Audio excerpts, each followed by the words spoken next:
Man. Alright.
Some post for you, Poirot.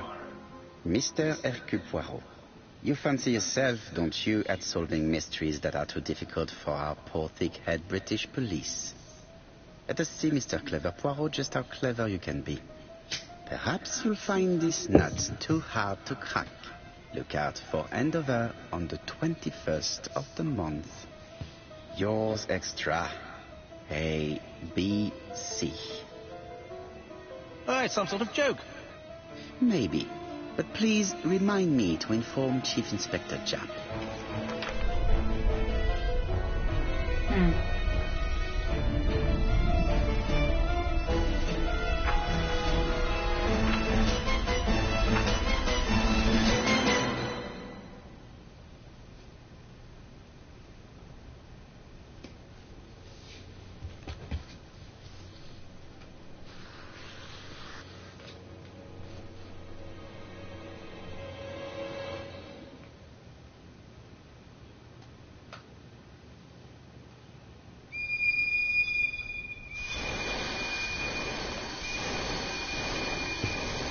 Alright, now.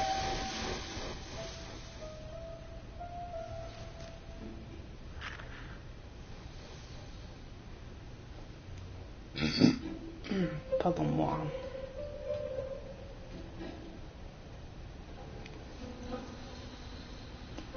It's here, Poirot. The murder took place in this street. Grim place indeed.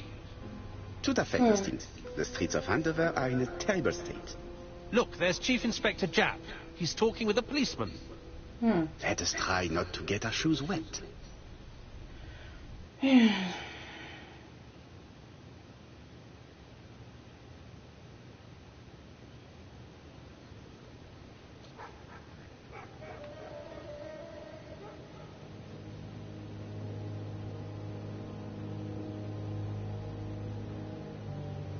Okay.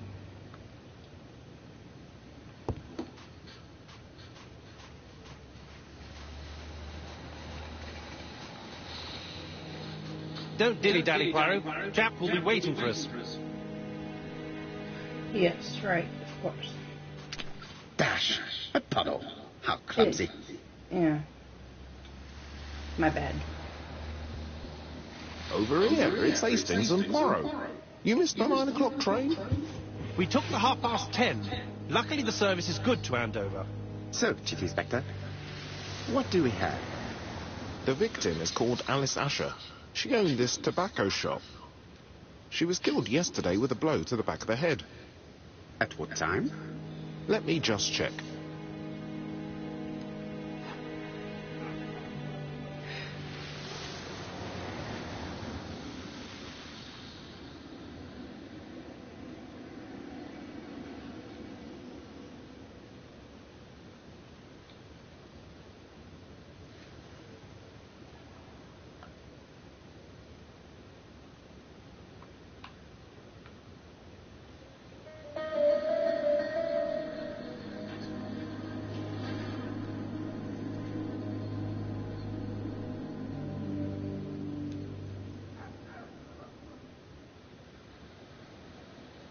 Is Jeff being too relaxed? Let us find the clues that prove it.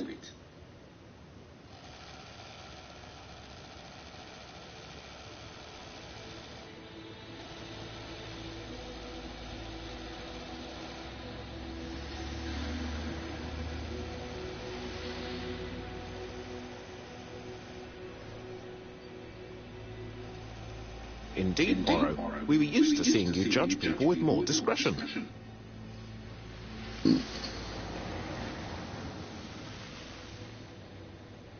Jap is in a good mood. I bet he thinks he's already caught the culprit. The last customer to see Mrs. Asher alive left her shop at 5:30. The body was found at around 11 in the evening by an officer doing his rounds. The shop door was open. That's what alerted him. Had anything been taken? A little tobacco maybe, but you'd hardly murder for a few smokes. There's nothing of any real value in the shop. What type of woman was Mrs. Asher? In her 50s, married but separated, no children. Her husband? Aha, Franz Asher, the husband. Alcoholic and violent. It's said that he regularly insulted his wife and threatened to kill her.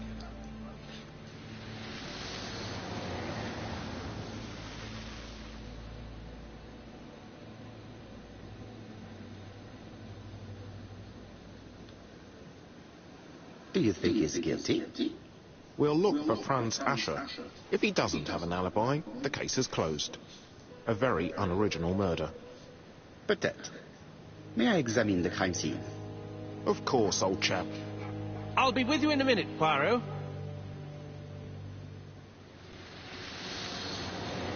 Okay.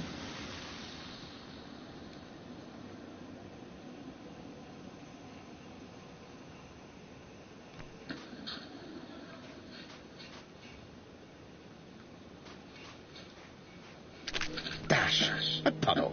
How clumsy. Again, my bad.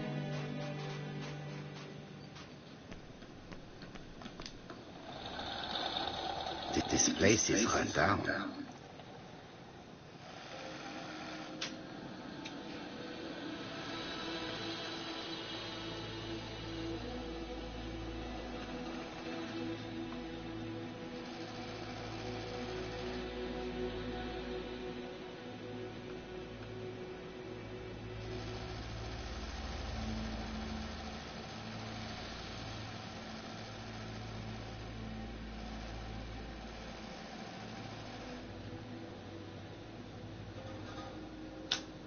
This is a really cutthroat neighborhood. Anyone could have committed the crime.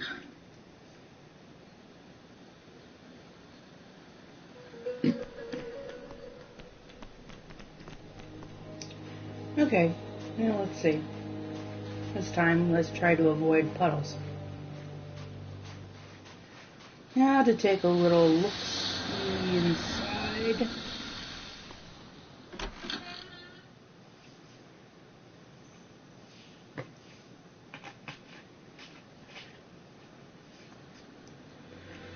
Now, where shall we begin?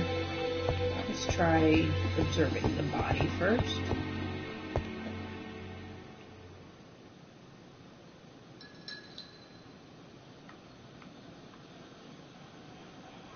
This poor woman's head is resting in a very even-shaped pool of blood.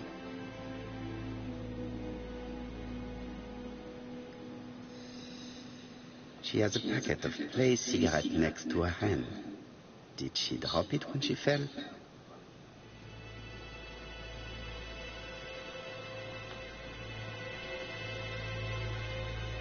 The body is hidden by the counter and is not visible from the tobacco shop store. Many customers must have thought that Mrs. Asher had popped out.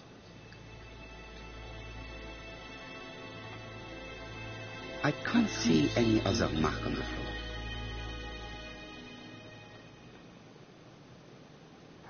She just has one wound on the back of the head. There are no other wounds or signs of a struggle.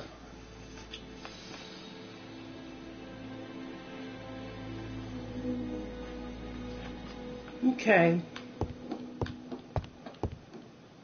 There are cigarette packets in a mess on the shelf.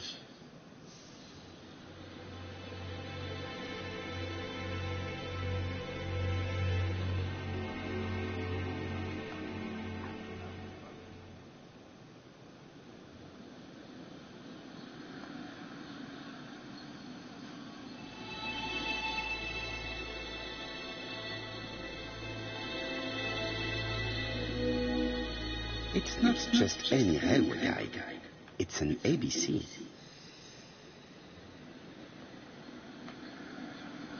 It's open at the letter A. There are no prints on the book.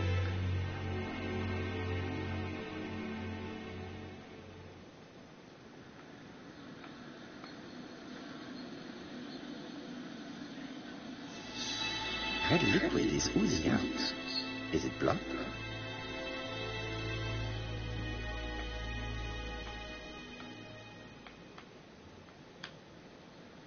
No, it's just some strawberries that are losing their juice. They probably come from the fruit and vegetable shop opposite.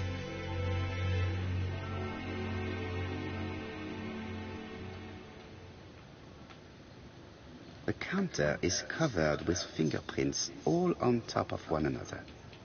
Unfortunately, it will not be possible to use them.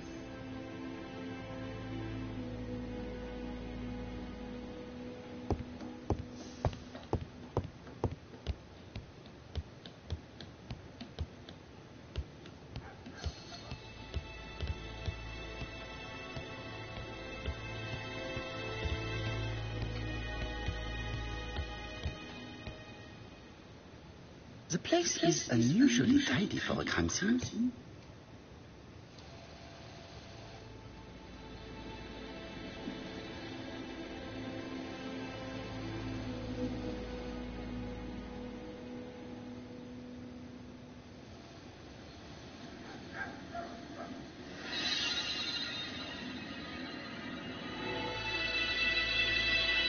Nothing suggests any sign of a fight.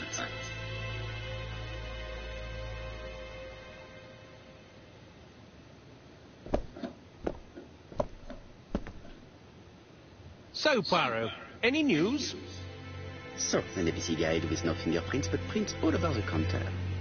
Normally, the tobacco shop does not sell ABC guides. Exact. Mon ami, could you have a word with the neighbors? Some may have seen something.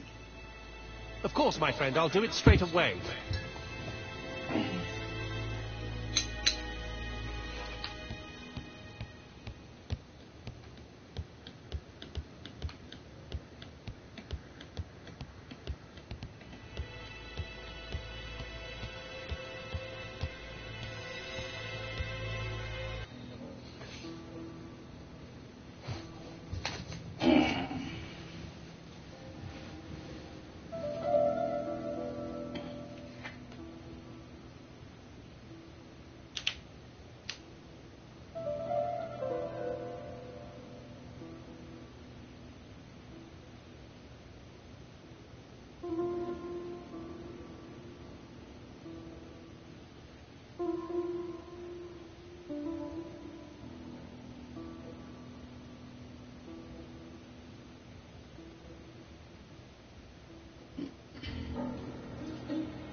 The till does not appear to have been touched. I have to check that nothing is missing from it.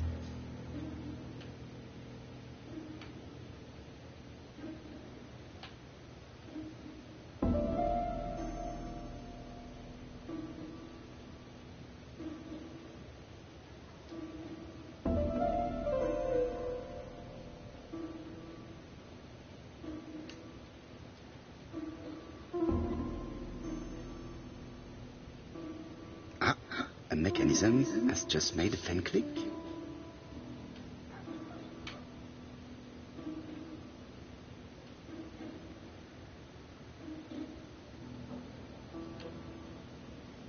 Okay, so 8-5.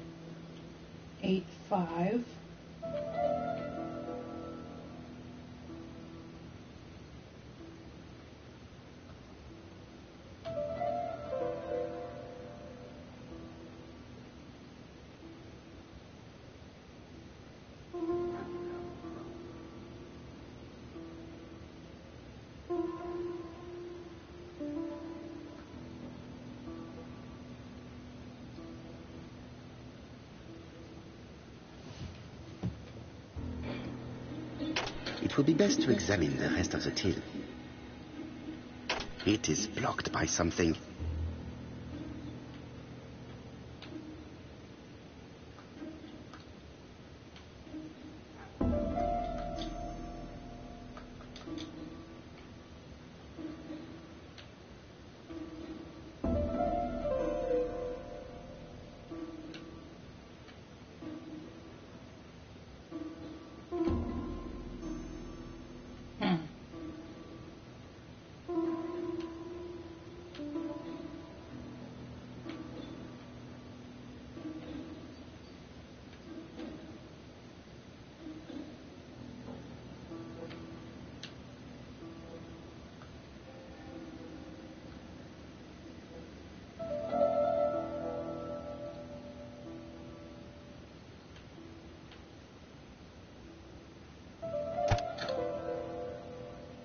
The till is full of money, but there is something strange.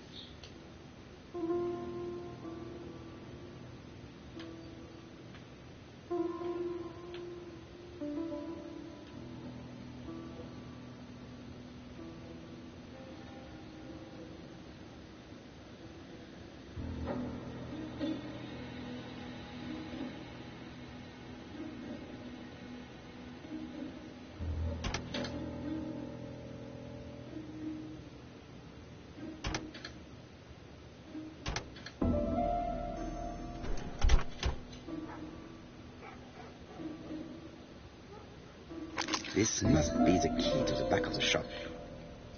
Yay. Alright, let's see what we got, shall we?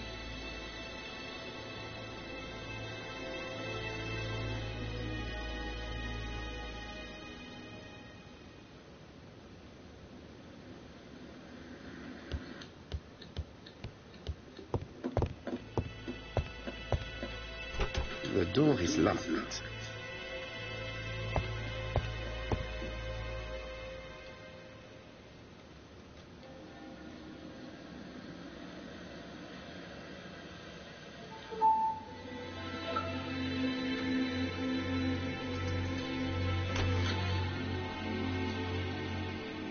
Alright, let's see what we have.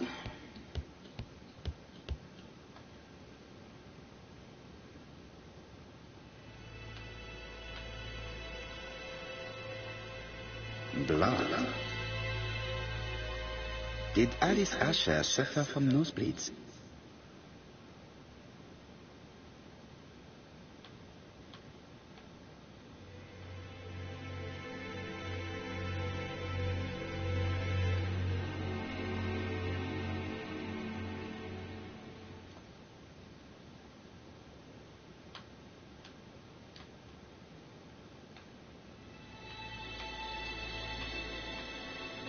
An inscription in German.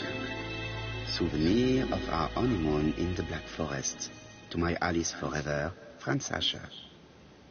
The Ashers were a lovely couple when they were young.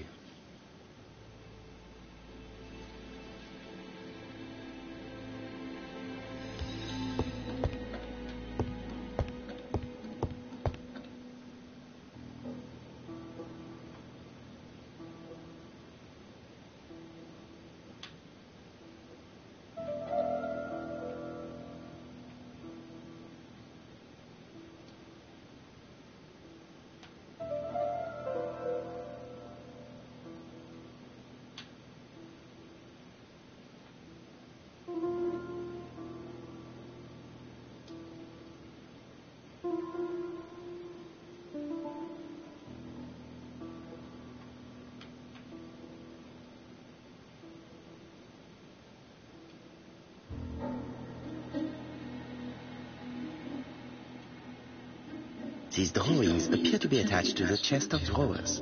They won't move. Okay, so...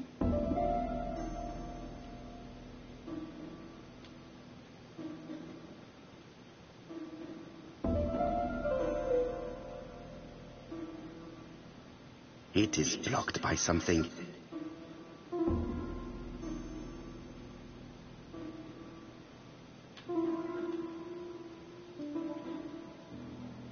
Such a pretty decoration should be at the center of the motif to respect the symmetry.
Okay, let's move this.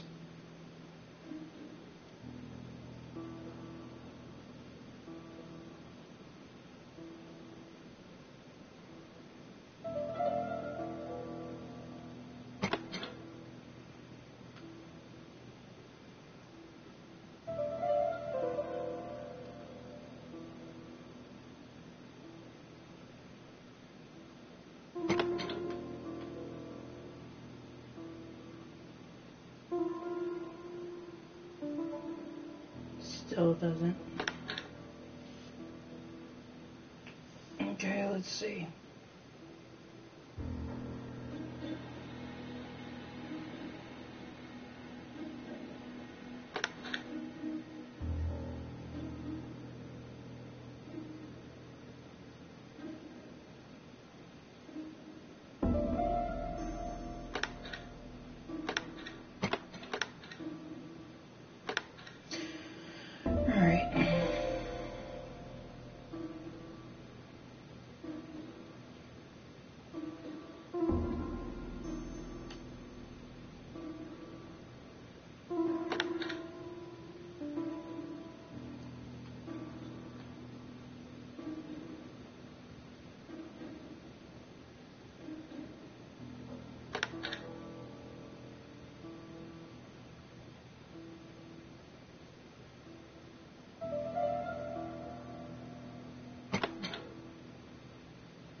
The wooden flower is preventing the circle from turning.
heard a faint sound as if something was unlocked.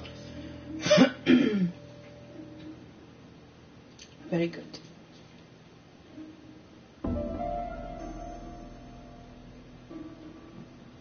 Now, let's try this again.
And then this one is facing the other way.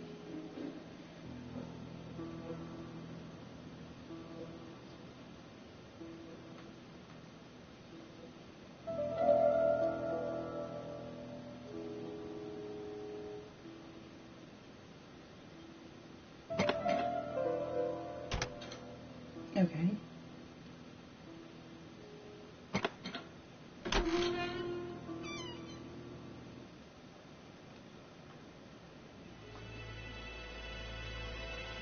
Medicine.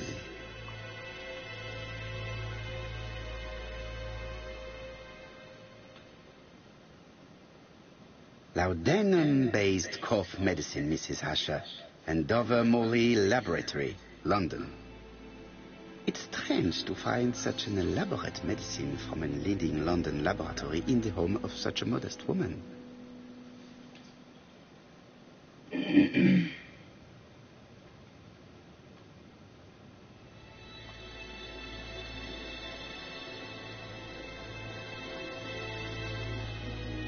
From Mr. Adam Flint, Royal Bank, Eastfield Road, Andover. To Mrs. Alice Asher, 5 Bishops Road, Andover.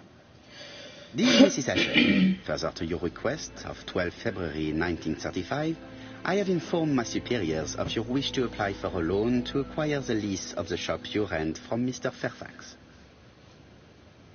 Despite the seriousness of your case, I regret to inform you that your request has been denied. The amount of your personal contribution, £11, is not high enough and represents too small a part of the final transaction. I remain at your disposal for any questions. Adam Flint. Mrs. Asher's meager savings were not enough for her to own the tobacco shop, but will largely cover her funeral costs.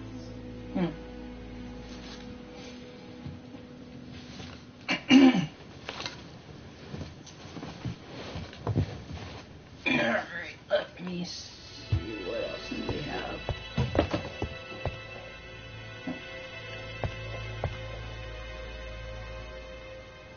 This interior is very simple.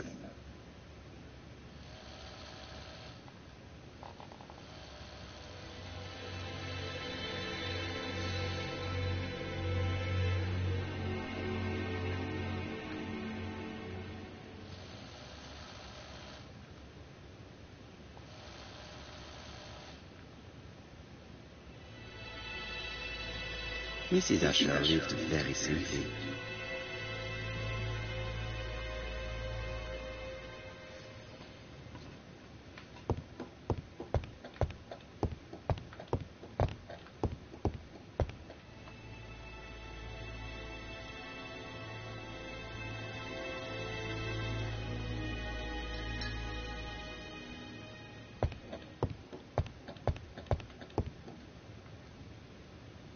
What a strange box.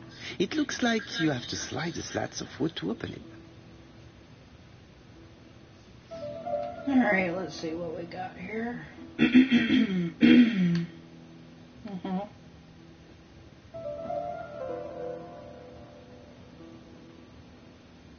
Okay.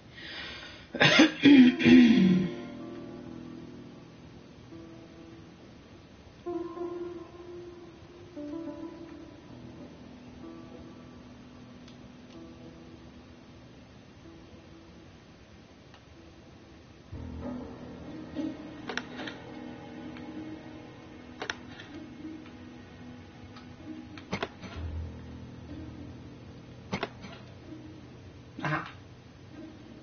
This button appears to activate the mechanism.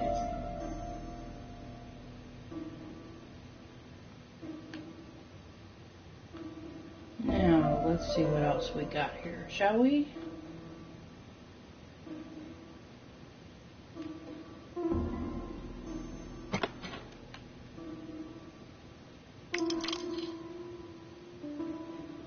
Very good.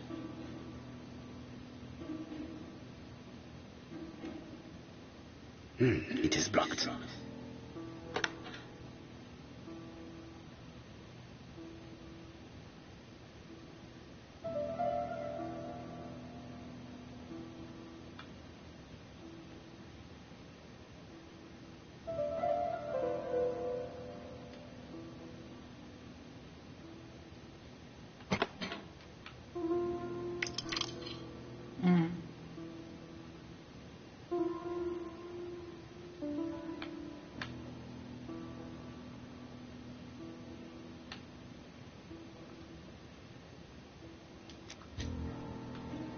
Oh, okay, here we go.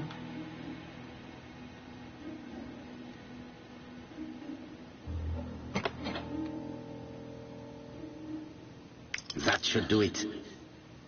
Very good.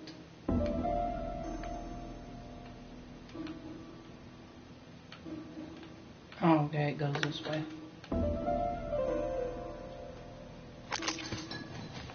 Who is this young woman?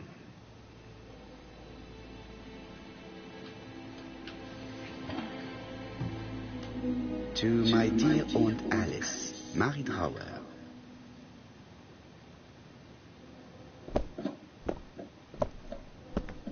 Have you found anything? The victim has a niece. We must find her.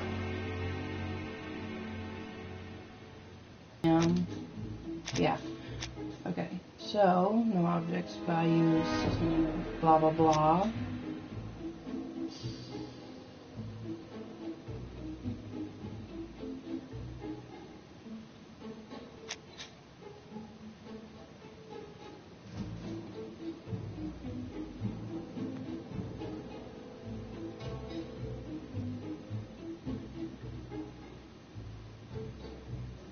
And let's try this.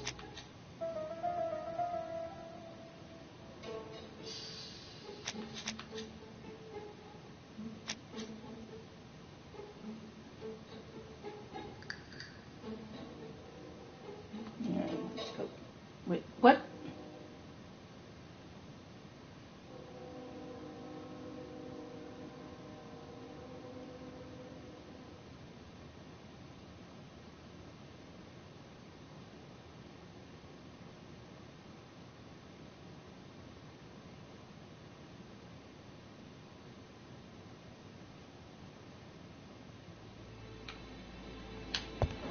I've finished with this subject. Really?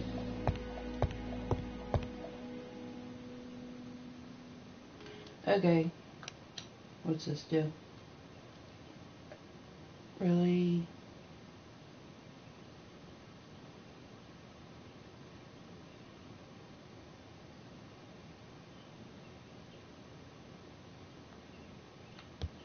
Before we go any further, let's have a little chat with the neighbors. There are still some unanswered questions. Really? Let us now try and get our brain cells to work. Grrr.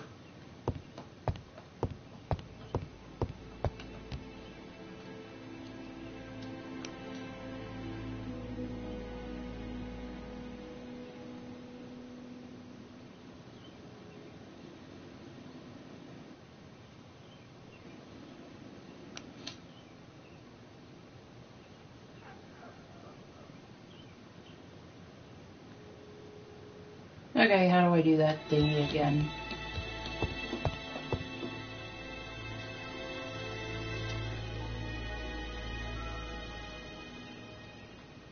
Okay, basically the same thing. Pops it. Alright. Let's go back to this thing. Alright.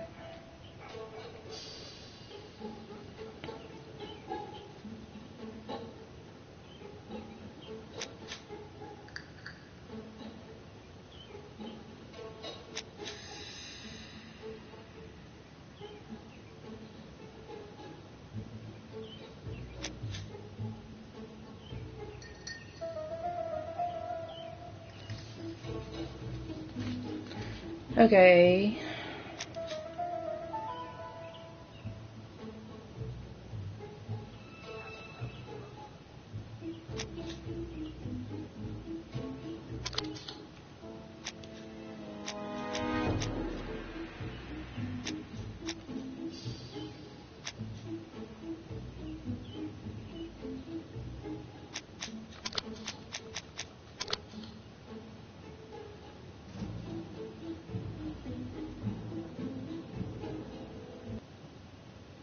Murderer deliberately left behind this ABC as a signature. The absence of fingerprints and the fact that it is open at letter A for Andover leaves little doubt. Now can we go and observe other places besides this? There are still some unanswered questions. Let us now try and get our brain cells to work. I do not like you.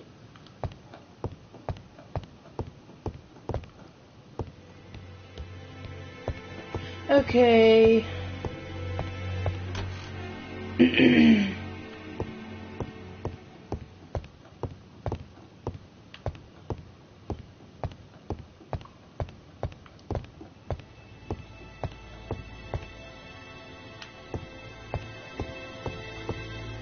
Mrs. Asher lived very simply.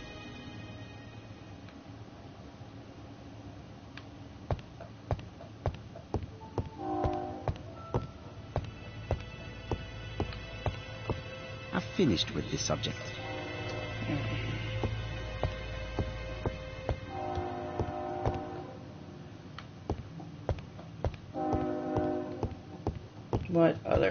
What am I missing?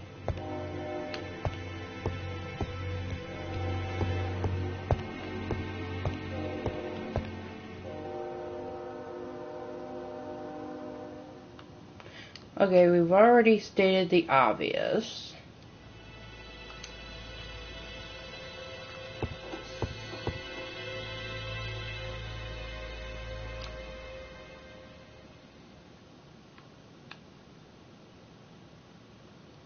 Got that.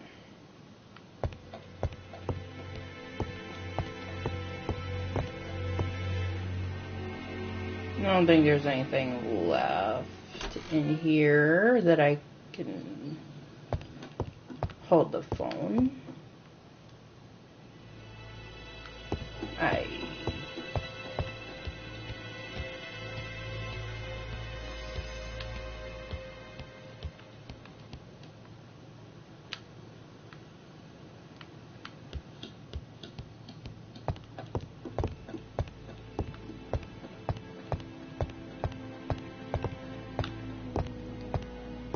Already done this. Nothing suggests any sign of a fight. Yeah. Why are we stuck in this place?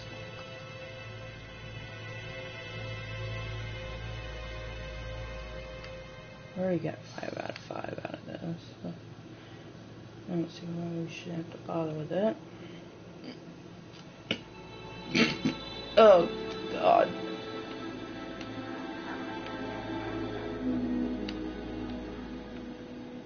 There are cigarette packets in a mess on the shelf. Okay, what am I missing?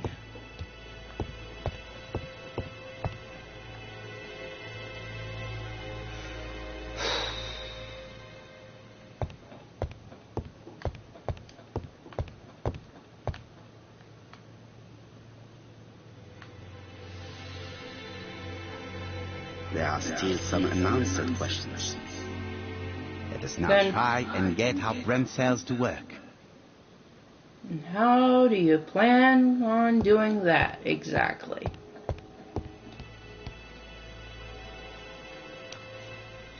Okay, we've officially achieved that one. In theft of motive for the crime.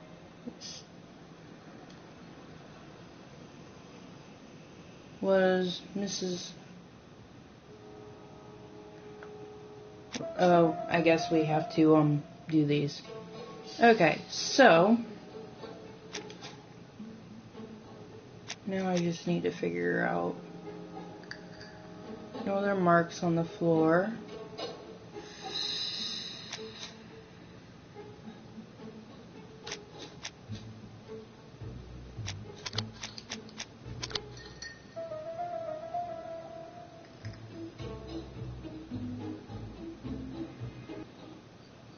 Mrs. Asher was killed here. The absence of marks in the shop and the regular shape of the blood stains indicated beyond a doubt.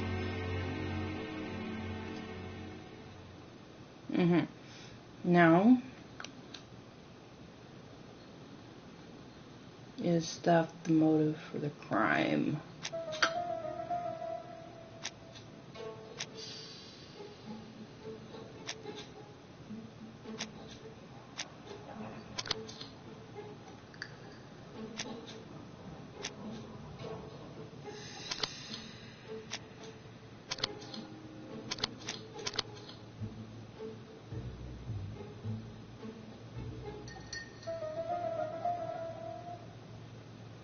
The motive is definitely not financial gain.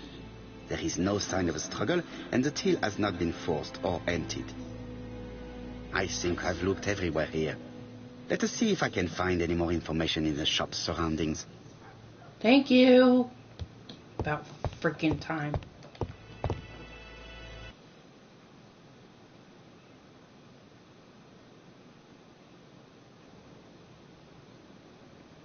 £4 a letters, a lovely large letters, £4 only. Alright, let's see what we A bottle of have. poor quality vinegar. The smell could awaken the dead. Why don't we try it? We can always go and see if we can't wake the dead lady on the floor.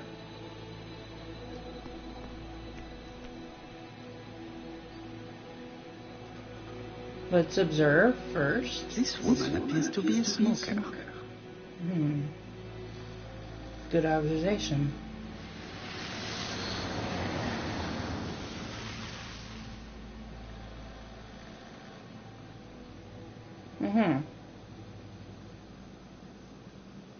She's a big smoker. She must have been a customer at the tobacco shop. Let's see what we can find out, shall we?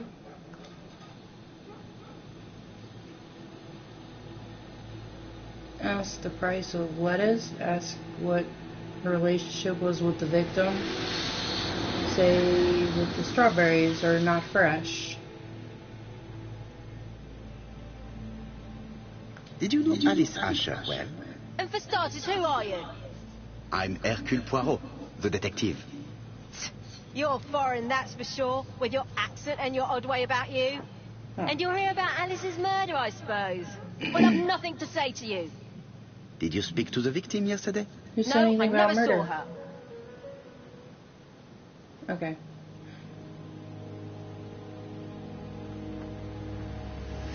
Ask nicely to Please, Poppy. try and help me, madame. Why should I help you? For your beautiful moustache? Heh. Come on, move along now. You're scaring away my customers. There ain't Please, any do not be customers. ridiculous.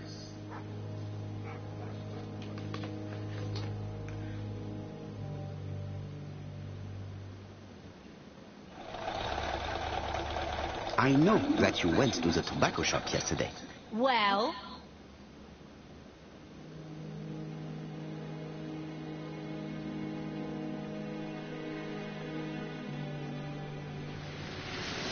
It is your duty to tell me if you saw something unusual. who do you think you are telling me what to do? Get away from my stall!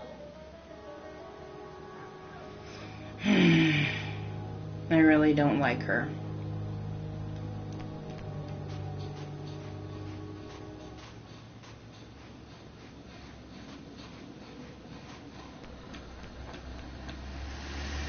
Strawberries, 6 pence a pound. Hey, Poirot.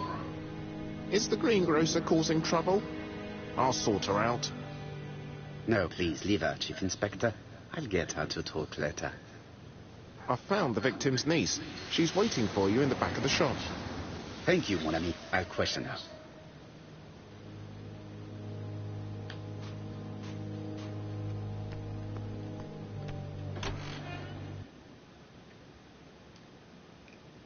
At least we got somebody that's willing to talk.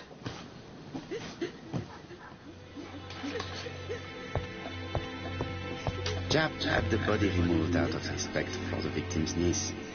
His attention is commendable.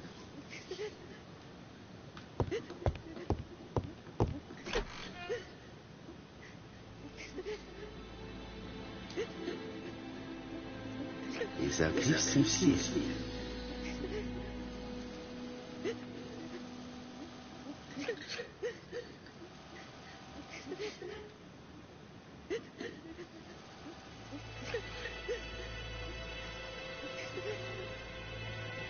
She appears to be very upset.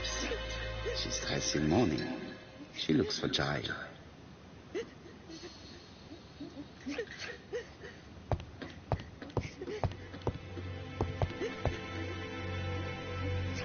You're looking at me, Rob. Please excuse me, Mademoiselle Drower.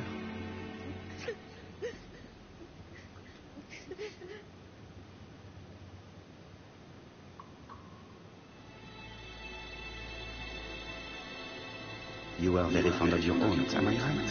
She was the only family I had since my mother died.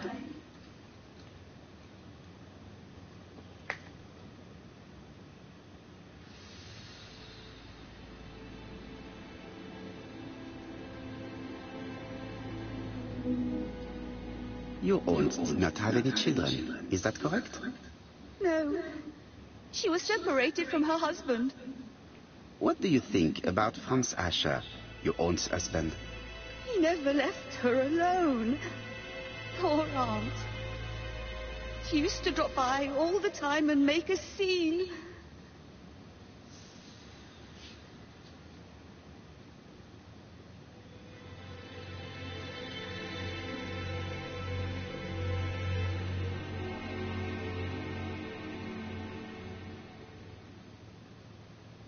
Was your aunt afraid of her husband? He shouted a lot, but she wasn't afraid of him. Why, he used to slink away when she turned on him. He was afraid of her, if you like.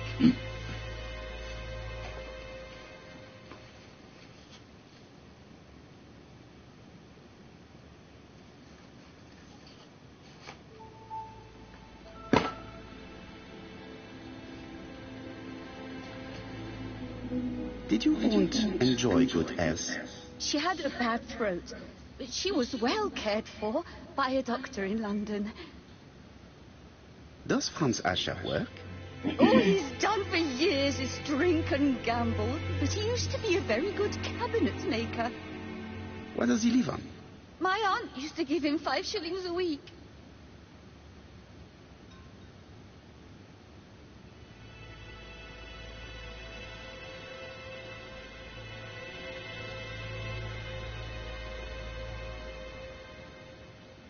Did Franz Asher extort this money from her?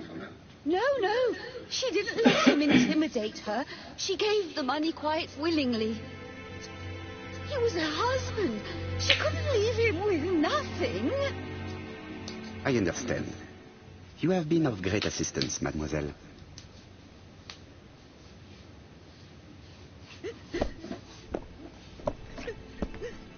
Please take this young lady home. My pleasure. Well, this Franz Asher does not seem to be quite so dangerous as Jack says. And since Alice Asher gave him money regularly, it was not in his interest to kill her.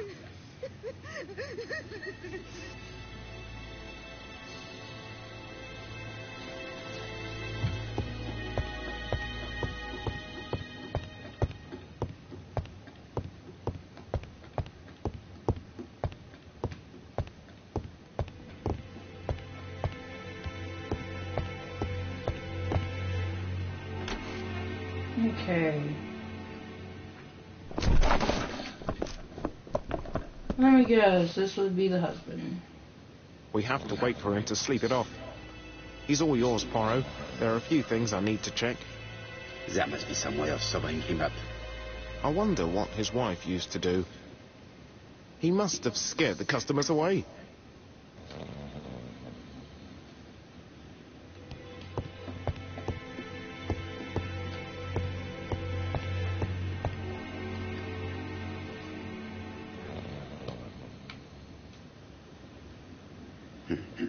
A box of new stockings.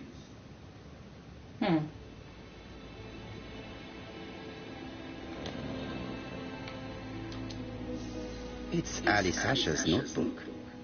Ah, that's interesting. It probably contains information about her possible debtors and creditors. Bodley. The fruit seller has debts too. She will probably be more cooperative thanks to this piece of information. Mary Drower was telling the truth. Mrs. Asher regularly gave money to her alcoholic husband.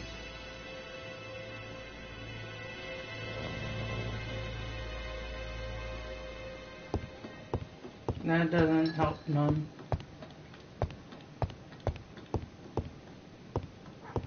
Okay, well.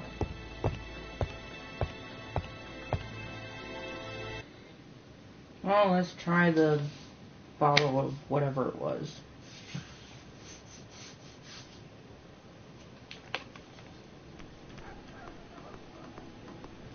A bottle of poor quality vinegar. The smell could awaken the dead. Yeah.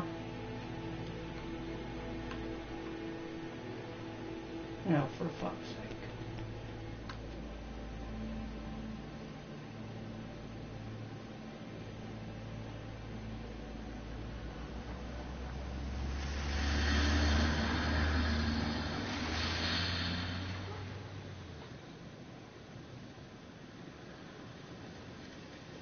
Your fruit is rotten. What? A foreigner dares to say that? According to the victim's account book, you owed her £10 for tobacco and magazines. That's a lie. She owed me £1. I swear. Okay. Now, please be so kind as to explain this. Look at my account book. Alice owed me £11 for fruit and vegetables. I may have had a slate at her shop, but she had one at mine. She owed me £1. And that reminds me I have to get it back from her niece. That is quite enough. Your account book has saved you, but I might ask Chief Inspector Japp to throw you in the cells for 1 or 2 nights while he checks your entries. Do you want to go to prison? Prison? Now that's not fair. I haven't done nothing. In that case, I am counting on your full collaboration. Yes, sir. Of course, sir. Listen, I didn't kill Alice, I swear. But it's true that I did go to the shop yesterday. At what time? 6 o'clock. She left me a note saying she wanted some strawberries if I got some. I received them late, about 6. So I took them over to her. But you did not see her. She wasn't in the shop, so I just put the strawberries on the counter and left.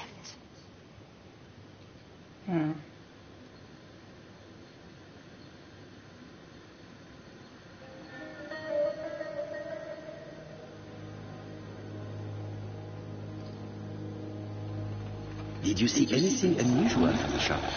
No. Well, maybe one thing. There was a railway guide on the counter. Alice didn't sell them. Maybe it's the customer who left it there. You were not alarmed? I thought Alice had just gone to get her medicine from her room and that she'd be straight back. You mentioned medicine. Something for her cough. She used to take it a lot. Who do you think killed her? Branch, her scoundrel of a husband. He was always after her for something. Well, he's a foreigner. Sorry, sir. What I mean is he's German. That's even worse. Did you see Franz Asher enter the tobacco shop late yesterday afternoon? Well, no. But at that time of the day, the streets are packed, and I have better things to do than watch her shop. Interesting.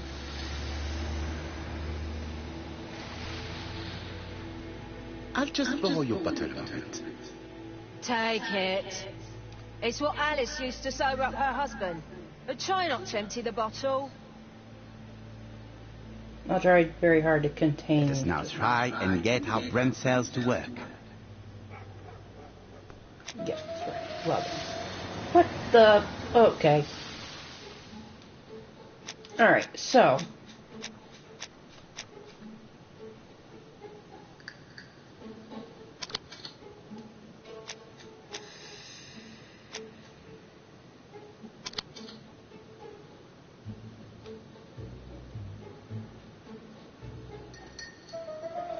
Being alive, 5:30. 6 p.m. Okay.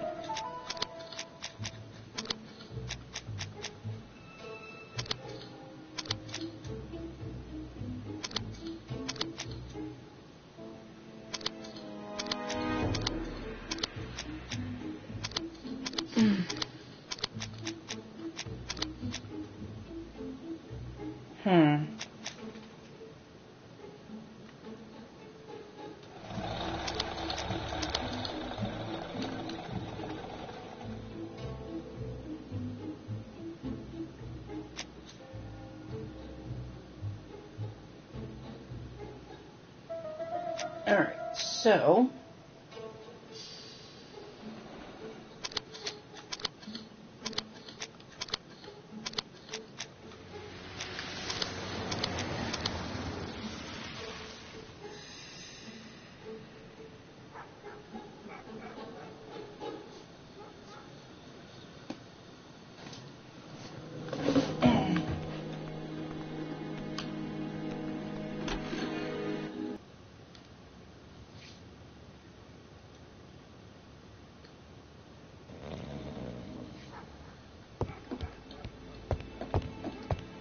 The priority is to question Asher. They sound so much alike. He's not in any condition to be questioned. I have to find a way to sober him up.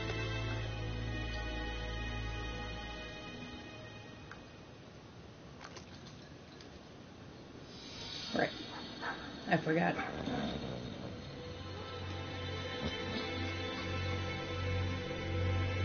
Mes amis, I can say without a doubt that poor Mrs. Asher was killed between 5:30 and 6. Killed when the street was packed with people. That's rather bold. I've been talking to the neighbors, and... No one's seen anything? Or rather, it's anything and everything. Am I wrong? No. Yeah. We must grill this villain Asher before he falls asleep again.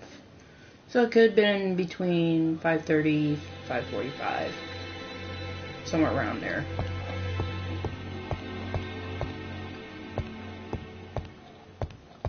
You cretinous person! Get over here! Get right here. You cretin.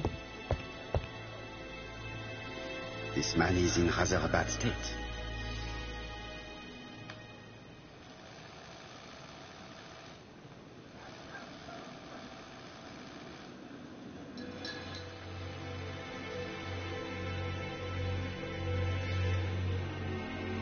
This man has been fighting and he smells of alcohol. Okay, now let's talk to the dude.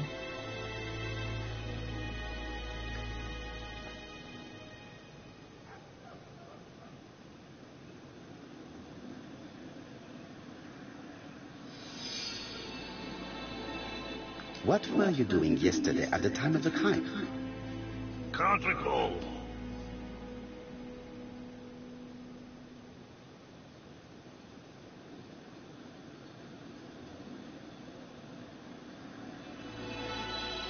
Come on, my friend. Try to remember. It is important. I'm really sorry, sir, but I don't remember a thing. I see. But maybe you do remember threatening to kill your wife? So what? You shouldn't take things so seriously, sir. Nothing but empty threats. We didn't get on all that badly. Are you often involved in fights? I don't know what you mean.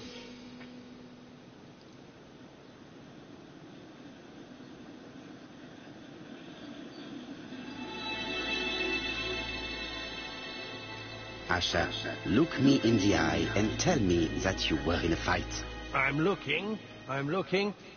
No, I wasn't in a fight. You are right.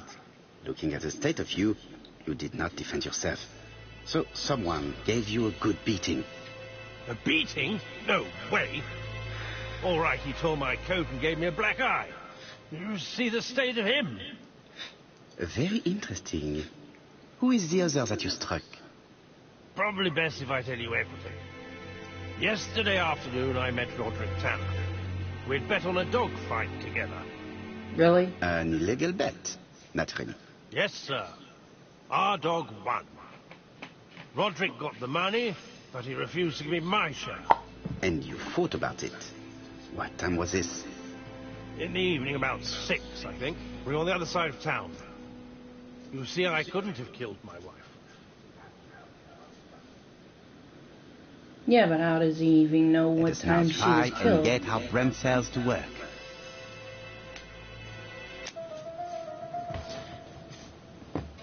Oh wait, he mentioned it to the...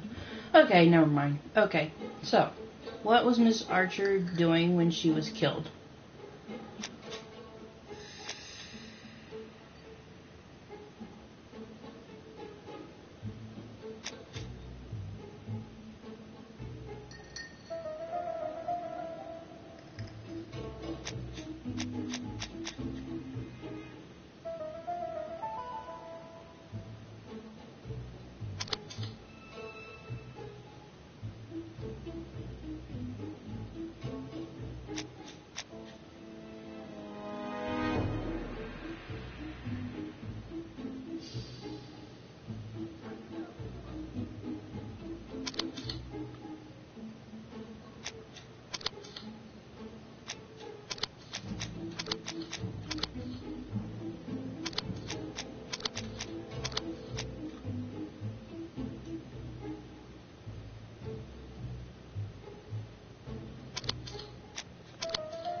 The murderer probably pretended to be a customer.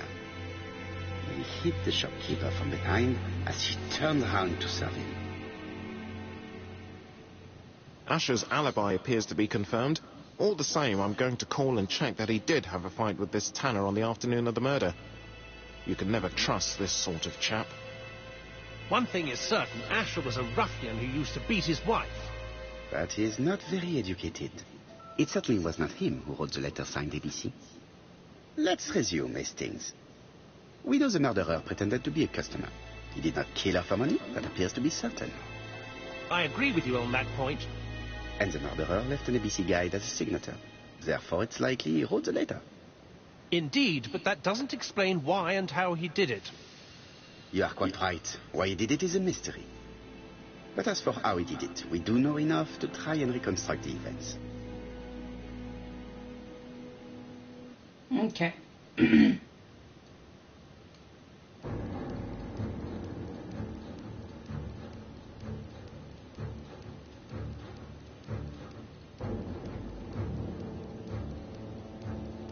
Reconstruction. Alright. Now. The killer enters the shop.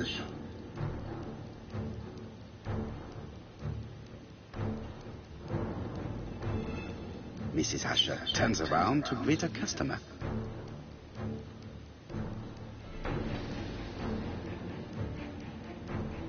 The murderer asks her for some tobacco. She turns her back to him. He seizes the opportunity to strike her.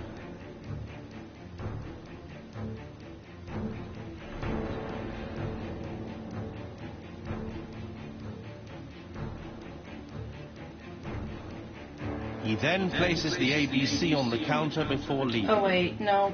The Let's go ABC back. was not found like that. We are not far from the solution, Hastings. Would you mind if we thought about it a little more? Okay, so it was... Yeah, I know. The killer enters the shop. Okay, advance. Mrs. Asher turns around to greet a customer. I totally forgot it was... Okay, ask for... The murderer asks her for some tobacco. She turns her back to him. He seizes the opportunity to strike her.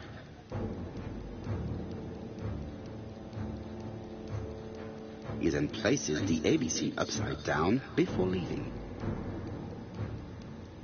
Everything appears to match the crime scene, mon cher Hastings. That is exactly what happened.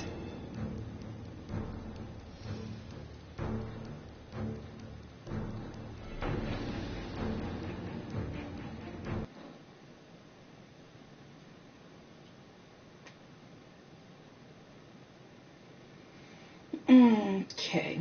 Asher has a strong alibi and we don't have any other suspect. But what was the point of this crime? She had no debts. She gave Franz Asher money regularly. She wasn't owed money. Nobody stood to gain anything. No doubt about it, the murderer is insane. And I fear that we have not heard the last of him. I hope you're wrong for once. Bien, let's go back to London. If we hurry, we should catch the 7:02 train. Are you coming? No, unfortunately, I have to talk with Andover police. See you soon, then. Are you coming, Hastings? Let's go home. There's nothing for us here.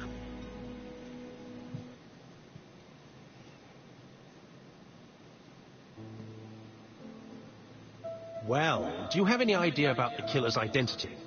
The crime was committed by a man of medium height, with red hair and suspicious eyes. He has a slight limp on the right foot, and a wart just below his shoulder blade. Poirot! Mon ami, what do you want? You fix upon me a look of dog-like devotion and demand of me a pronouncement à la Sherlock Holmes. Now for the truth. I do not know what the murderer looks like, nor where he lives, nor how to set hands upon him. What shall we do, then? Nothing. Nothing? Do not be so impatient, Hastings. The killer will manifest himself soon enough. I thought I heard the postman. Maybe there's some news. I would go and see.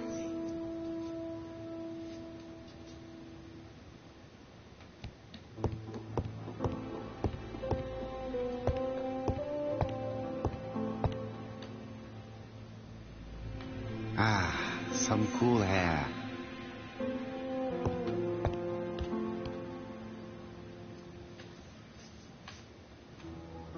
Daily Flicker, June the 22nd, 1935. Battle over control of bank system. What will the government do for money? Andover, murder of a tobacconist.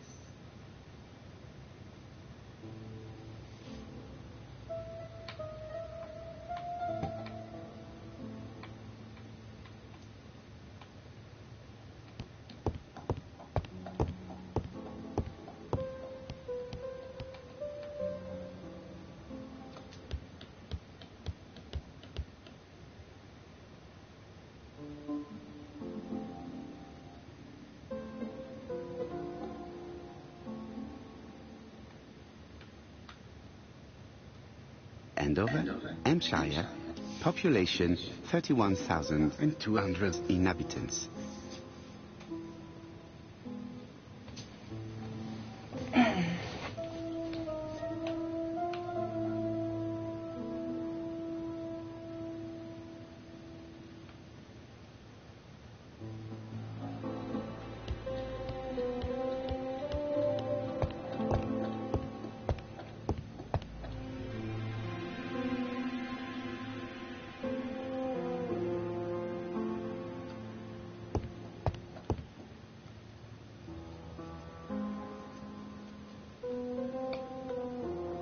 dear Mr. Poirot.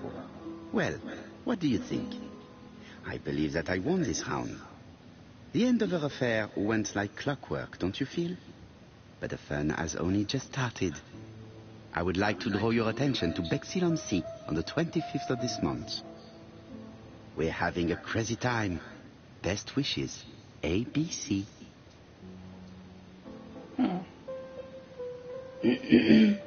The next crime will be in Bexhill. We must warn Jap to Scotland Yard. Did the letter indicate anything that might help the police? To be honest, I think we can already guess something about the next victim. But I need to think about it a little more. Okay. Yeah, I'm feeling it.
Let us examine this more closely.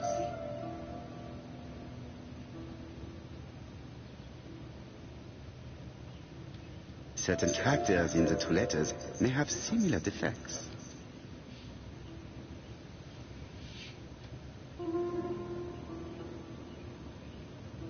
Yes, this eye is weird. Really?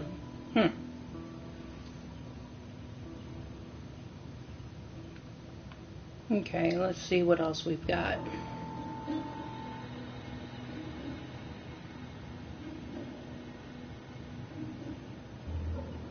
Yes, the eye characters in the two letters do indeed have the same defects. I have to find some other similar defects to confirm my theory. How many more?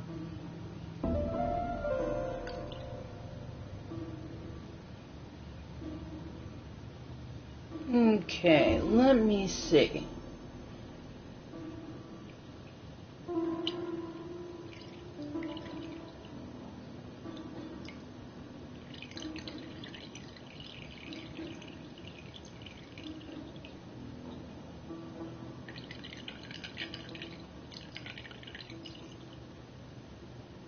How about the W's?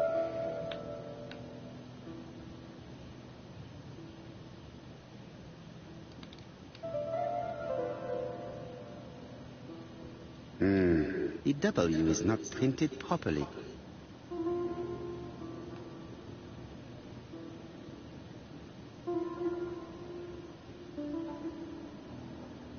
Of course, the W characters in the two letters do indeed have the same defects. I have to find some other similar defects to confirm my theory.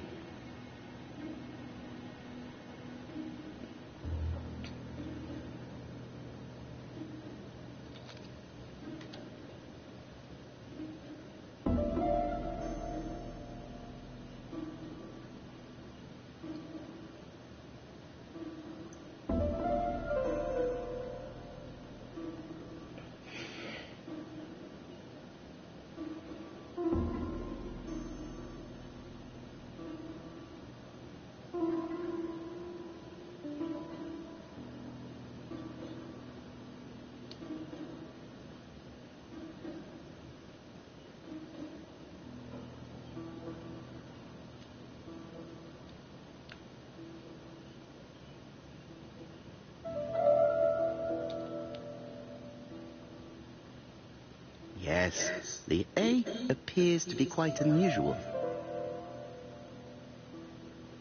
That's right. The A characters in the two letters do indeed have the same defects. My theory was right. These two letters were written with the same typewriter. Both letters were written on the same typewriter and show the same characteristics. You surprise me, Poirot. You usually ignore material proof. But there is nothing usual about this case, Hastings. Nothing must be overlooked. Let us now try and get our brain cells to work. Okay. What special about the... Ooh. Well, let's see. Starts with an A.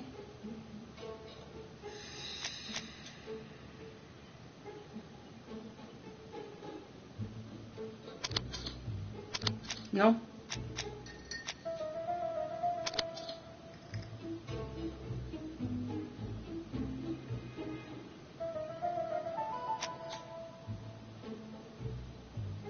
What can we guess about the next victim? Let me see. The next victim will start with a B.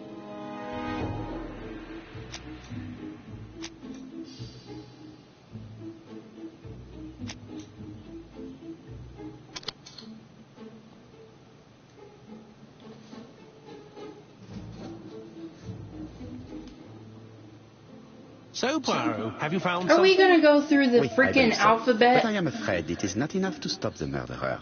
Let us go and see Chief Inspector Japp. I will explain there. Until we catch this dude?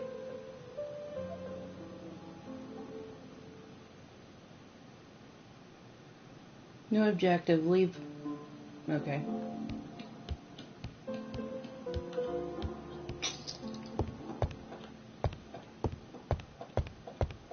Hold the phone. No doubt about it. Hastings is going bored. It may be time to go to Scotland Yard. Yes.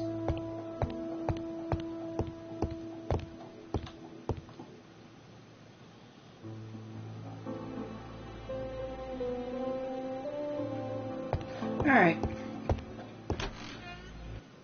Off to Scotland Yard we go.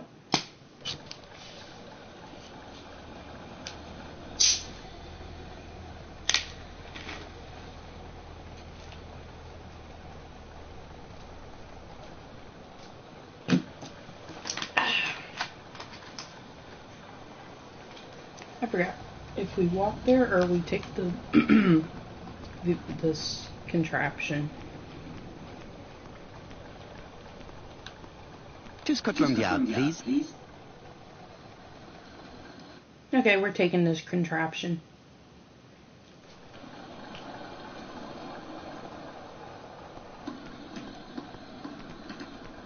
Oh, we go through this gate.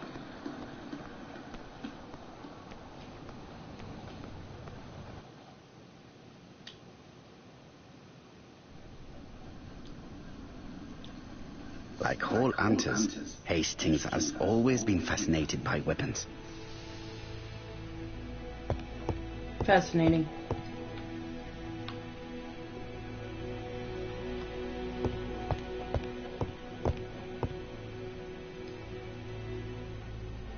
Japp has invested a great deal in his career.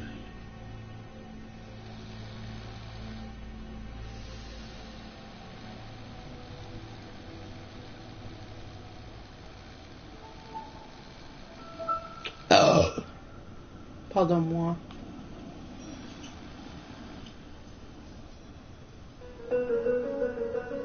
Japp is an investigator greatly respected by his peers.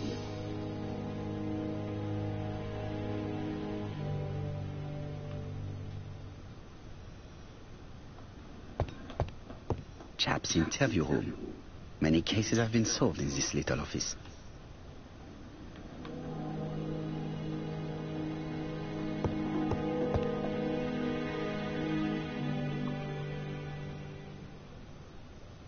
London. I really like this city. One thing is certain, you never get bored here. Alice Asher was murdered in Andover. The ABC killer's first murder.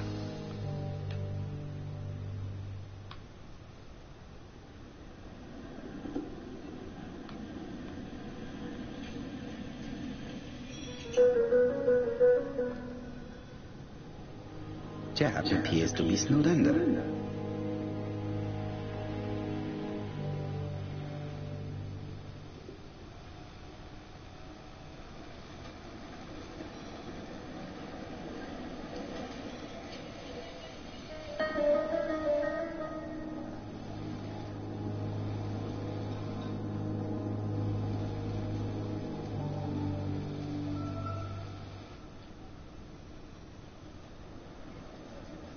Jap appears to already be overloaded with work. My news is not going to improve matters. Okay. Bonjour, Let's give Chief him the... Inspector. I am afraid we have some bad news. I have just received another letter signed ABC. The next crime will be on the 25th in Bexhill-on-Sea. Are you completely sure it's from the same person? I have compared the two letters. There is no doubt about it. I suppose you think he's going to carry out his threats. I fear so. Good God, Poirot. Bexhill is very busy at this time of year, and we have no idea who the next victim will be.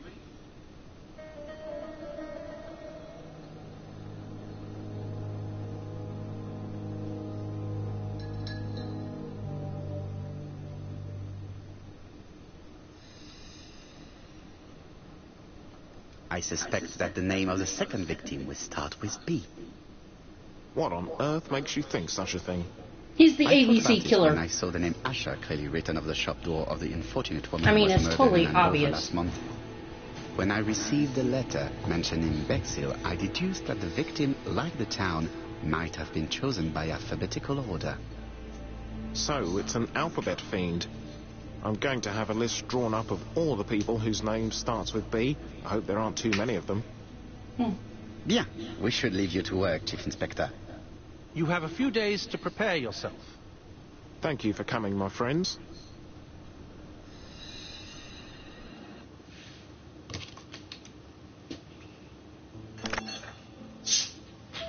Poirot? Chief Inspector Jap, your call does not bode well.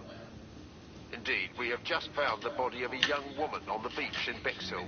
An ABC was placed on the body. We'll be there as soon as possible. Of course. Wait. Wrong one. You know, it's interesting. They wait until after someone dies just to go there to solve the murder, when they could just go there and try to find people that start with a B and try to prevent... Bexhill is a delightful town. Well, It would be nice to come back and if they visit. could just go before I do not that murder entirely agree. happens. Walking at the beach damages my shoes. I mean, and it hurts why my else would knee. he be giving you So these the clues? years have not spared you, my friend. It's the same for all of us. That is exactly what I said to myself when I saw you back from your travels. Poirot. Do not be offended, Hastings. I can see Jack waiting for us. And from his face, I would say that things are not looking good.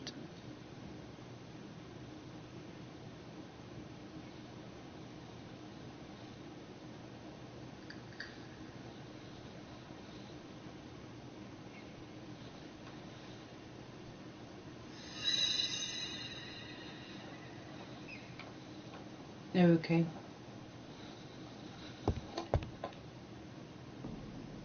Bexhill seems to be a pleasant little town.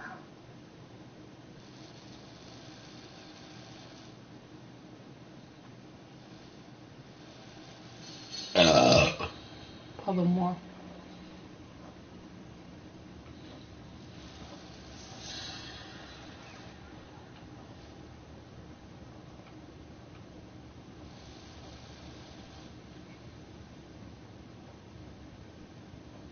Bexhill is a pretty little seaside resort with elegant architecture.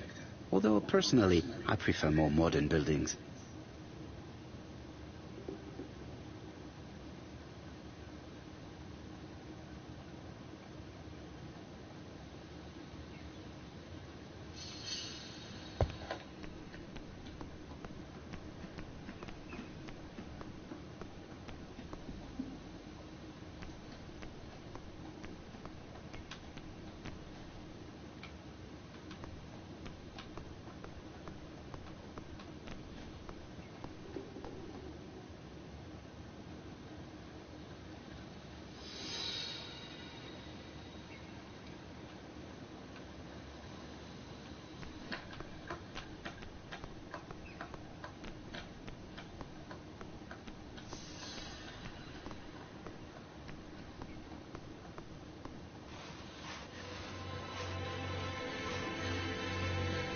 Hastings appears to be ill at ease.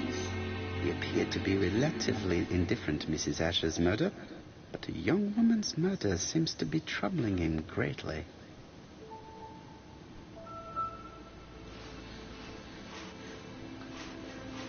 How do you do, gentlemen? Chief Inspector? I fear your admirer has struck again, Poirot. We haven't yet identified the victim, but it's a young woman, 20 to 25 years old. Death occurred last night between 11:30 and 1 o'clock, and we found an ABC guide on the body. Was she pretty? Come on, Poirot, that's rather out of place. It has no bearing on the murder. Are you certain? For a woman, it is often the most important thing. It often decides her destiny. The body hasn't been moved. You can see for yourself. Has the press been informed? Not yet, but I'm planning to. I haven't yet informed them about the presence of the ABC guide in Andover. Nobody has reported a young woman missing? Not for the moment. No witnesses, I imagine? Indeed. We've asked everybody who may have met a young woman fitting her description last night to come and see us, but I have little hope of gaining anything from it. It's early days, Chief Inspector, and the news may not have spread around the town yet. I hope you're right, Hastings. Okay. Let's go observe.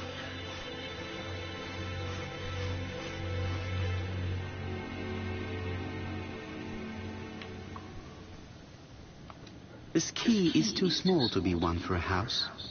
Without a doubt, it is for a padlock.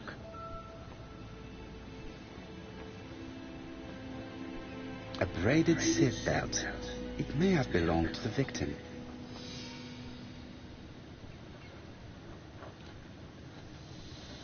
Apart from the marks on her neck, there are no signs of the struggle. She didn't manage to hit her assailant. These marks have been left by a rope or a braided cloth.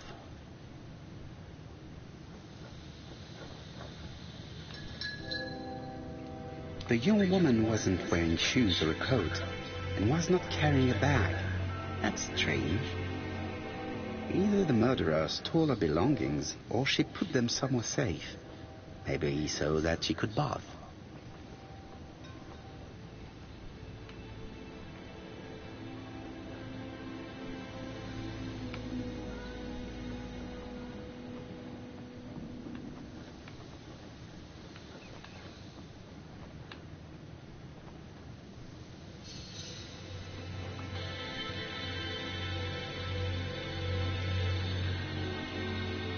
The guide is open at the page for the Bexhill train times.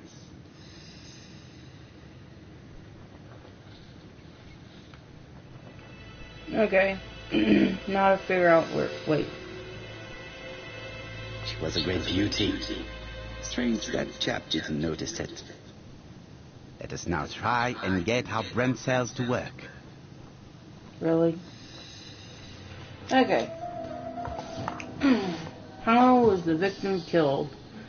Personally, I would say it was that silk cloth or silk belt thing on the ground.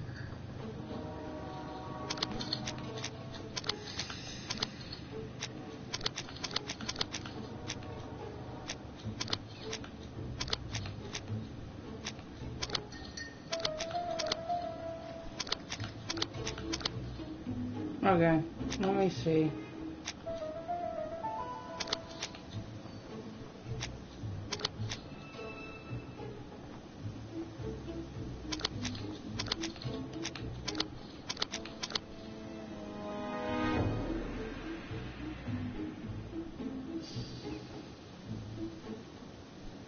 The poor child must have been strangled with his braided belt. Unfortunately, in view of the fabric, it is unlikely that we will find any prints. Let us now try and get our brain cells to work. Again. Okay.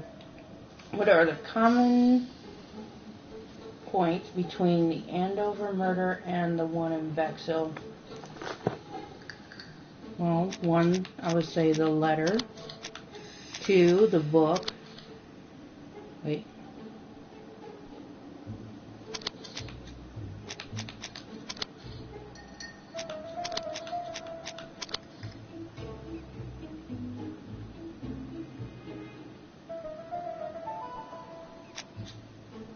Alright. Are the crimes in Andover and Bexhill the work of the same... Well, it's totally obvious that it is.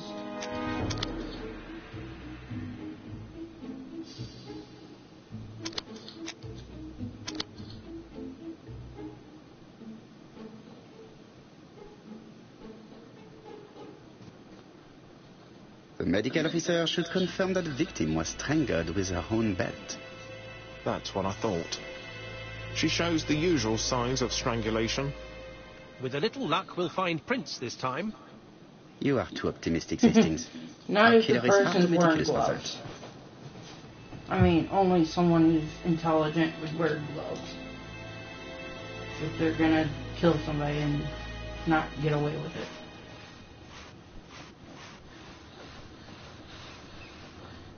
Hold the phone.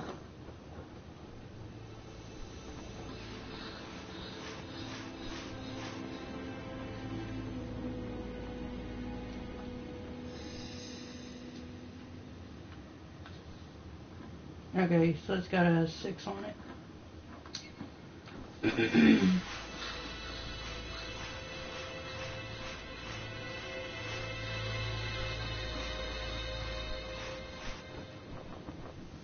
What number is this? Okay, this is one.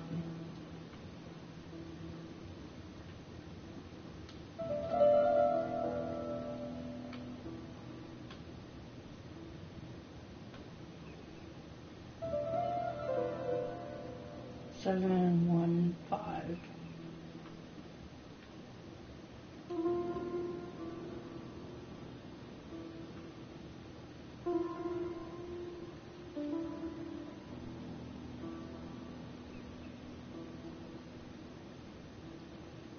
A dual locking padlock. I need to find the code and then insert a key.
Okay. I got it. Took a while, but yeah, I'd figure it out eventually. Alright, let's see what we got. It definitely was here that the victim left her belongings.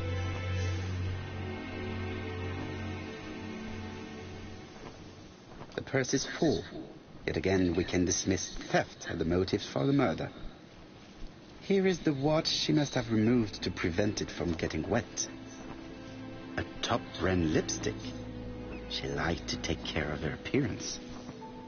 As well as a photo of the victim with some company. It could be useful to me.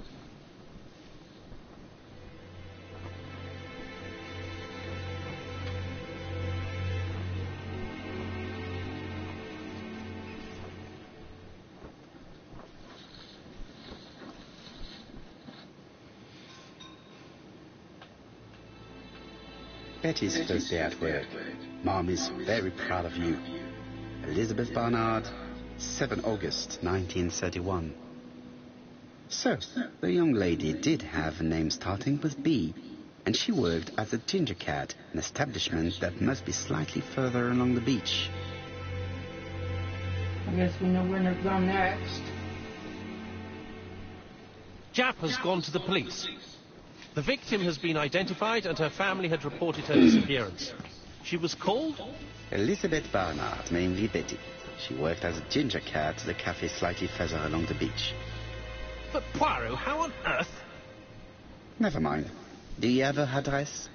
Yes, she lived with her parents on the street leading to the beach, number 22. Shall we go? You are far too impatient, Hastings. Let the poor people take in the news first. Let us go and visit the cafe where Betty worked.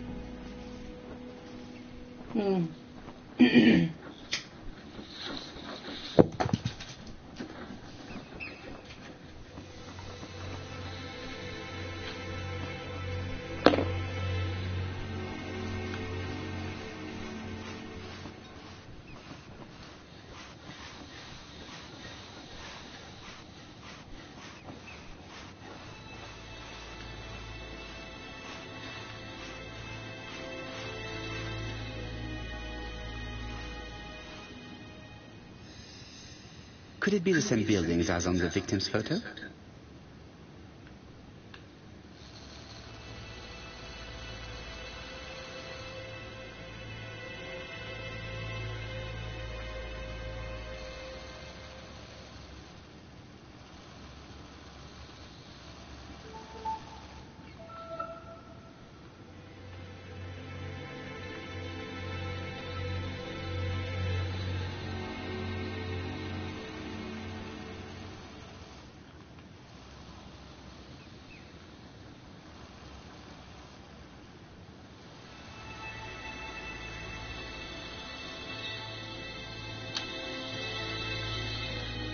This is definitely where the photo I found in her was taken.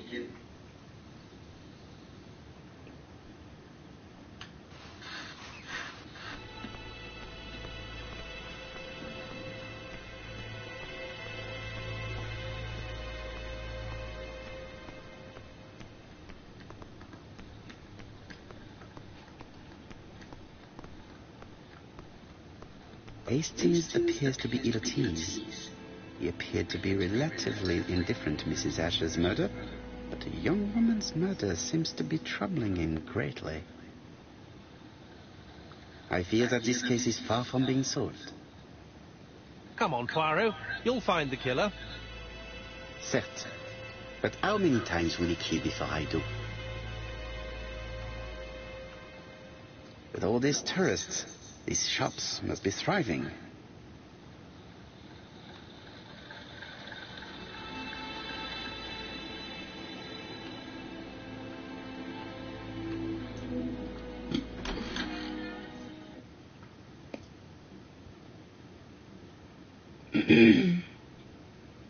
I'll be with you in a minute, gentlemen.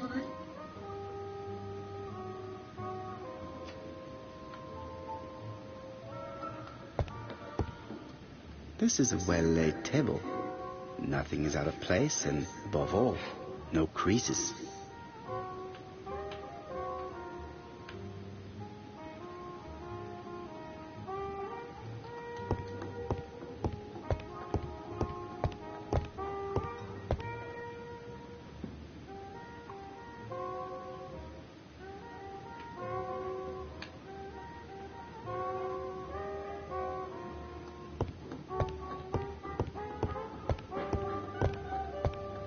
What a pity.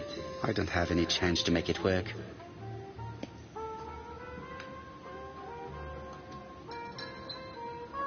Something tells me that she's the owner of the ginger cat.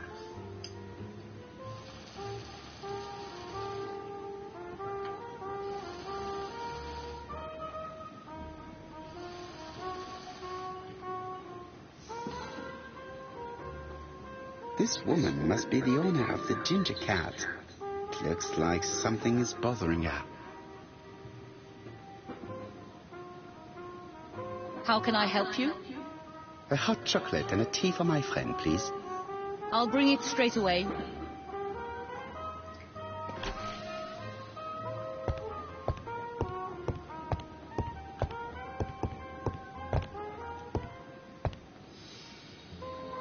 I need to know the time range during which Betty was working on her own.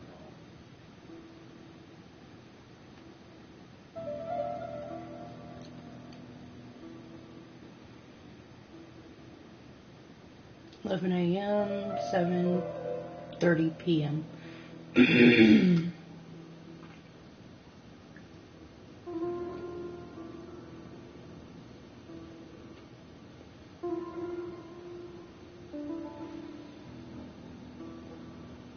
Where is Betty?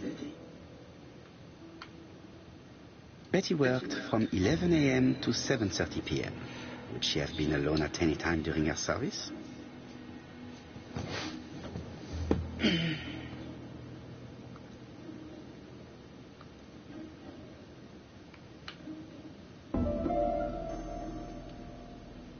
These are the different waiting staff's bills. Which ones were written by Betty?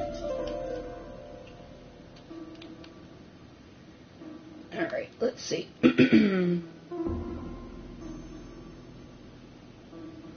So she started at 7... What was it?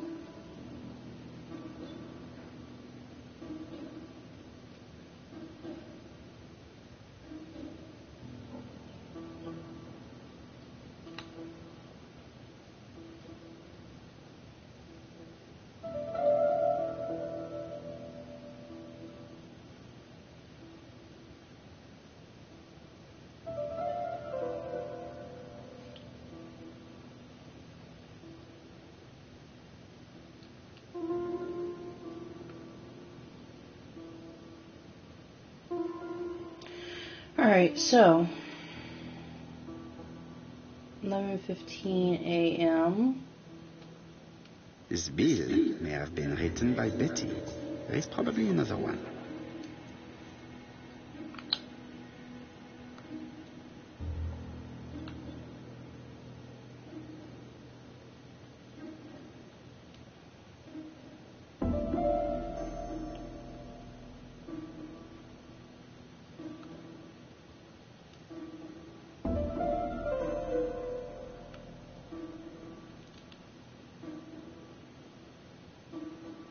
Most probably a single man, a whiskey lover. Maybe the murderer? No, something's not right. Betty was alone at just one of these two times.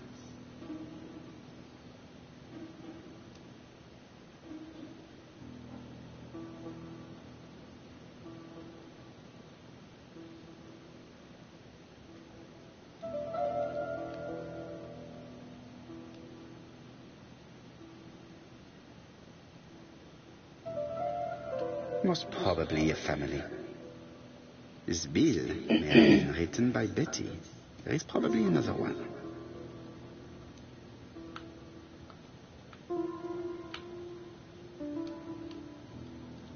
Most probably a single man, a whiskey lover. Maybe the murderer? Betty served a family and a man on his own, a whiskey drinker. Maybe the murderer. This information will help me to progress.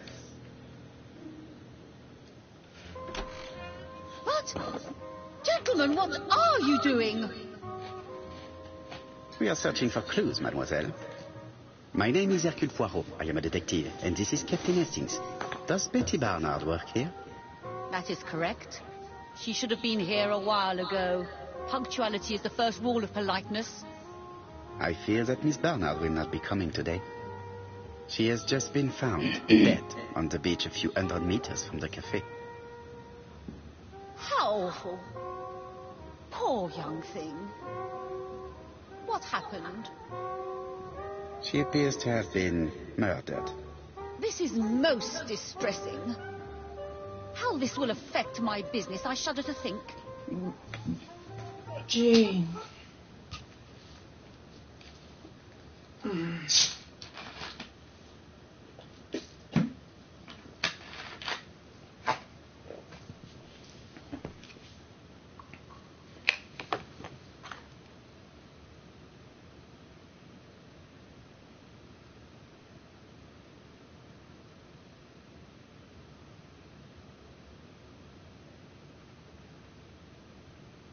Do not be so sure. Miss Barnard's tragic death may be a good advertisement for you. It makes one despair of human nature. Poor young girl. She was a hard-working and pleasant young woman. I didn't know her that well. She'd only been here for 2 summers. I know that she had a young man. He used to call for her sometimes.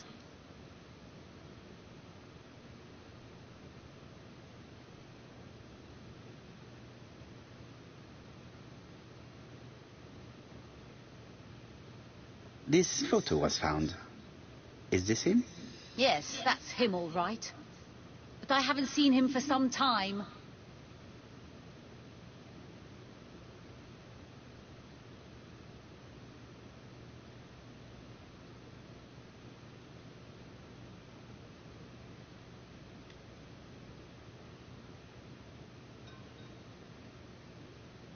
Do you think there may have been some problems between them? I'm not on those sort of terms with my staff.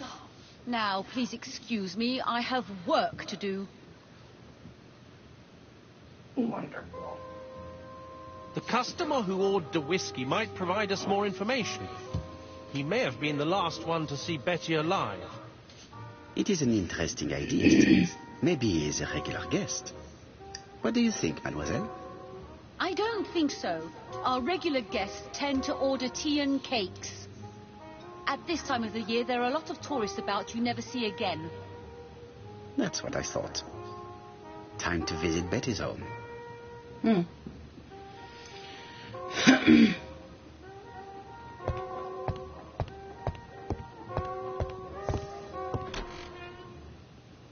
Wonderful.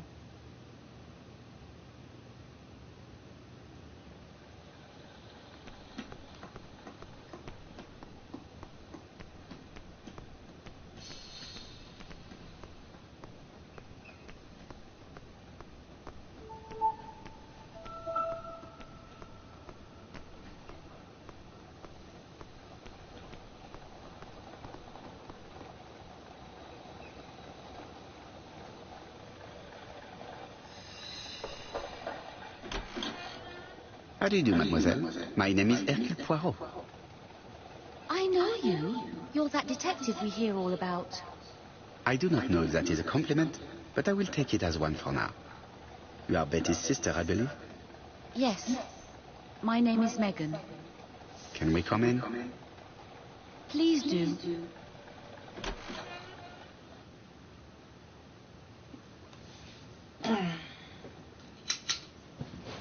My parents are at the police station. I doubt they'll be up to speaking to you later. Do not worry. We will not bother them. Did you know your sister's plans for yesterday evening? No. I arrived by train this morning. My parents called me in a panic when they discovered that Betty had disappeared. She went out last night, but she didn't tell them where she was going.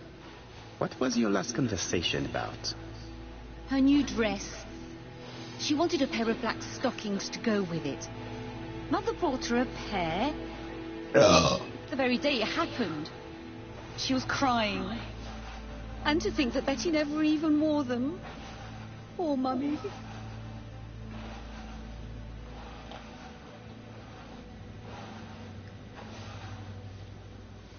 Fascinating.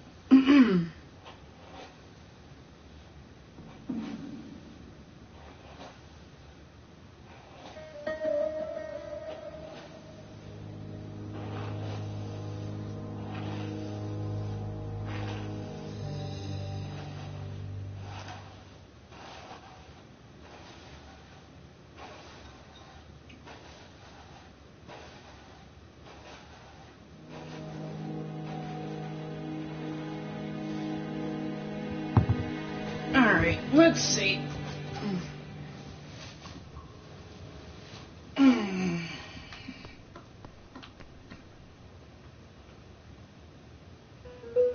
This gramophone is magnificent. It is a one-off, without a doubt.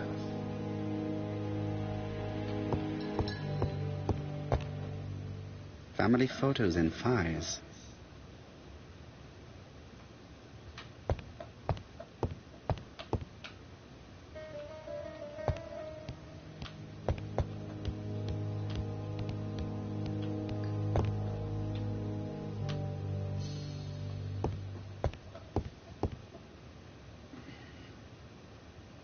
The Barnard appeared to make music a priority in their budget.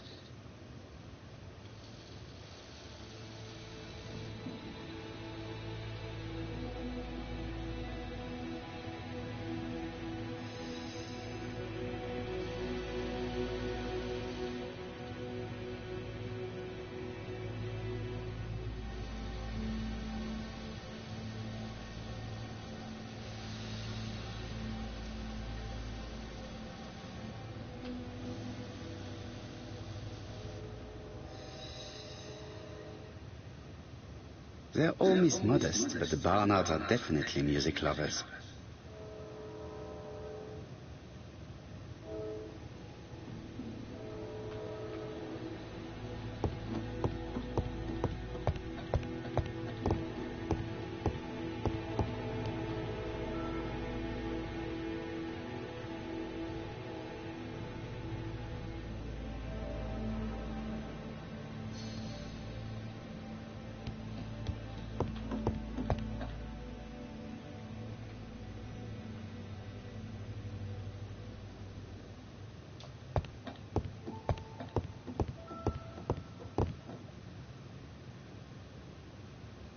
What is she feeling at the moment?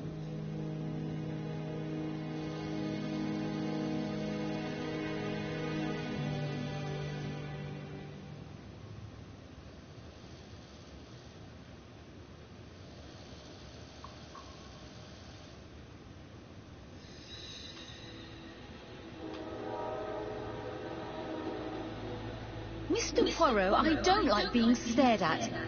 If you have something to say, would you please say it to me?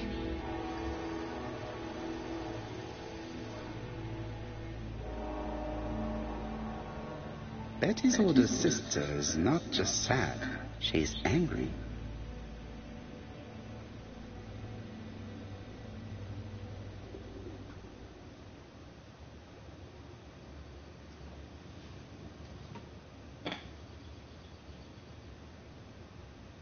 Your sister had a fiancé, I believe?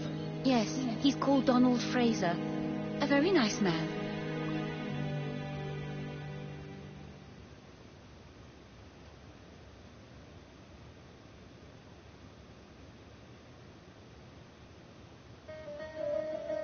A hot-headed man by all accounts.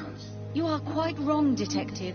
Don is serious and reliable, and has a good position at Court and Brunskill estate agents. He would have made Betty a very good husband.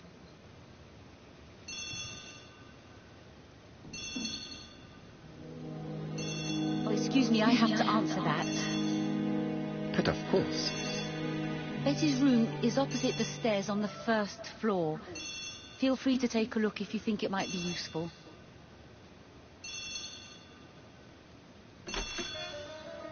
This young woman is far too clever not to have anything else for us.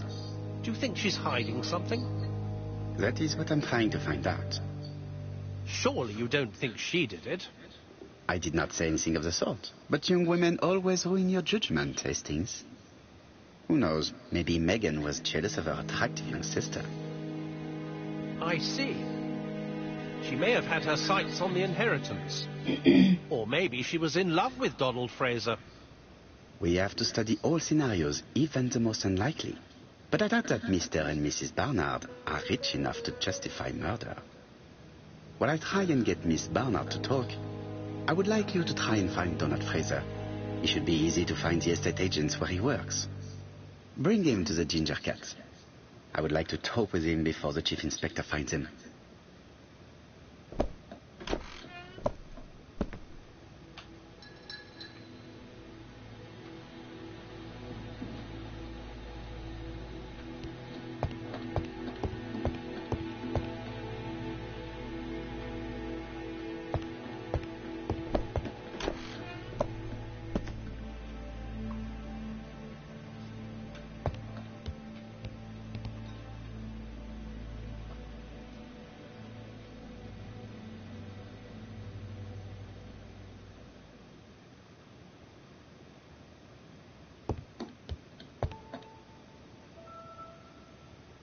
It looks like Betty was also a music lover, the same as her family.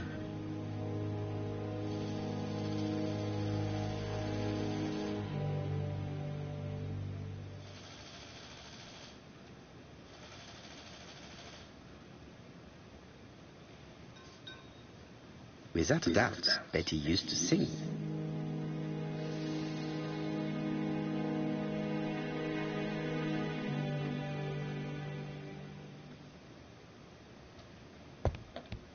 Looking at all the clothes she took out, Betty must have had a problem deciding what to wear.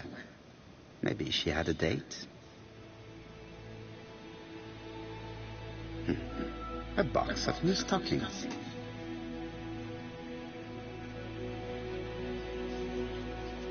It looks like Betty has a very busy life.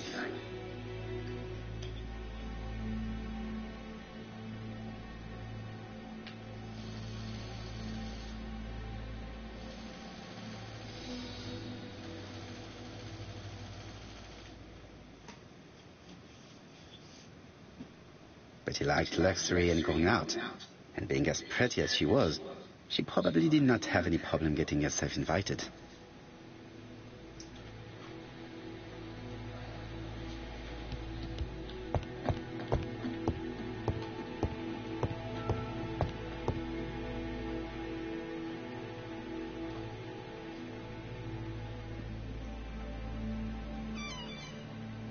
This small key should be useful to me. I've finished with this subject. Medicine to prevent voice loss. Did Betty have problems with her voice? Interesting.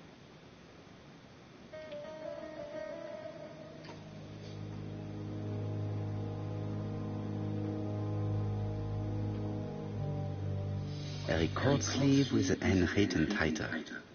Betty must have recorded the demo. I'd be interested to hear it.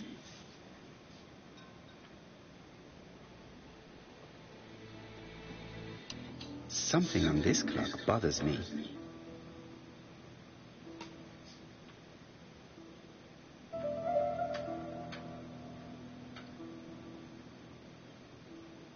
Strange. A sheet of paper is blocked in the clock.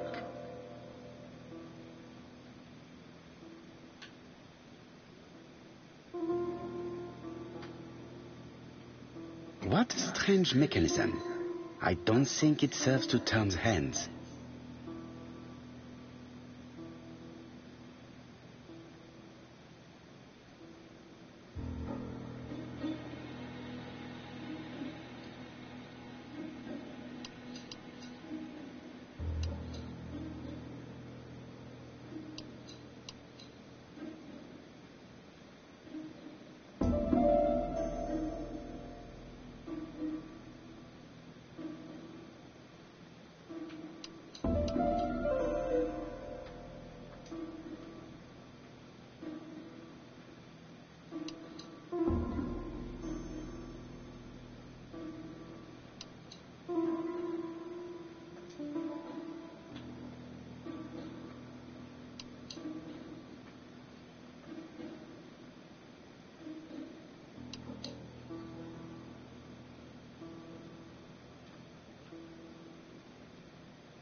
The cogs are blocked by these wooden panels.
Okay.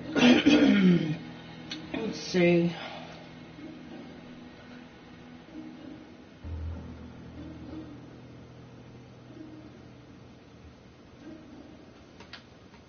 This metal disc is stuck. This metal disc is stuck.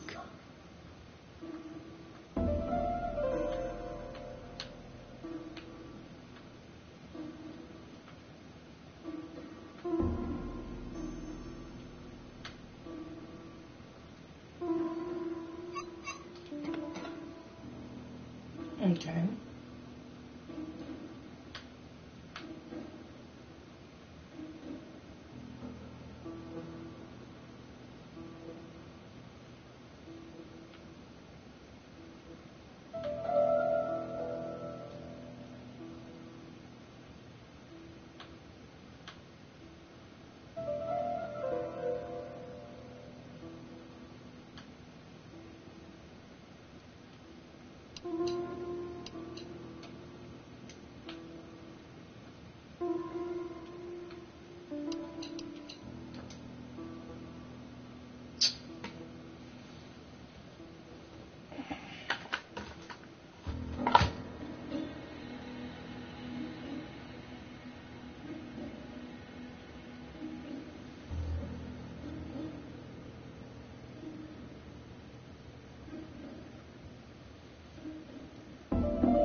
There, that's better.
This wooden panel is blocked. I can't open it. This wooden panel is blocked. I can't open it.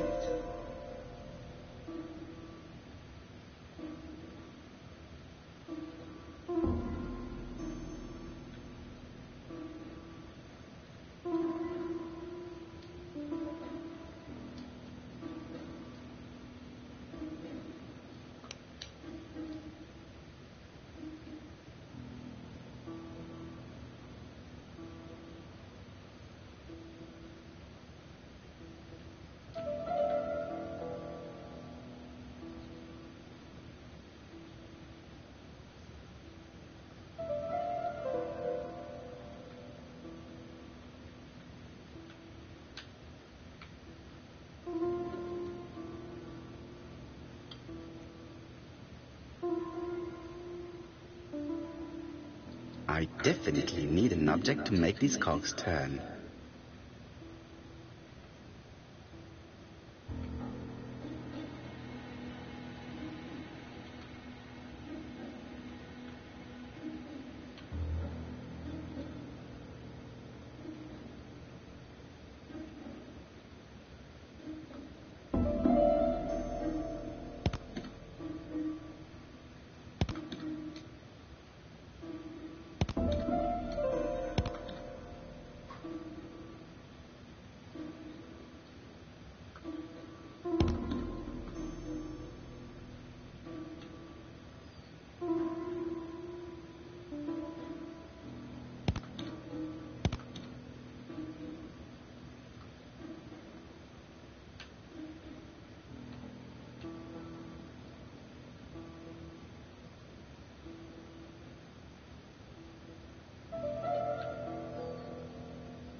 I definitely need an object to make these cogs turn.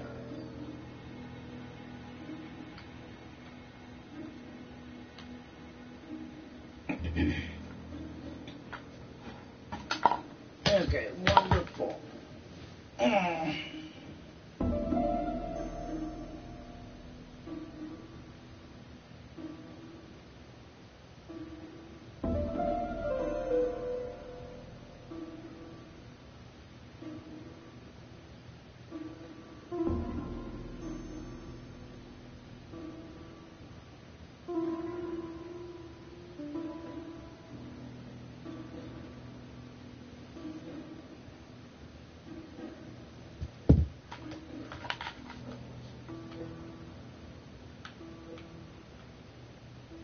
This wooden panel is blocked. I can't open it. This wooden panel is blocked. I can't open it.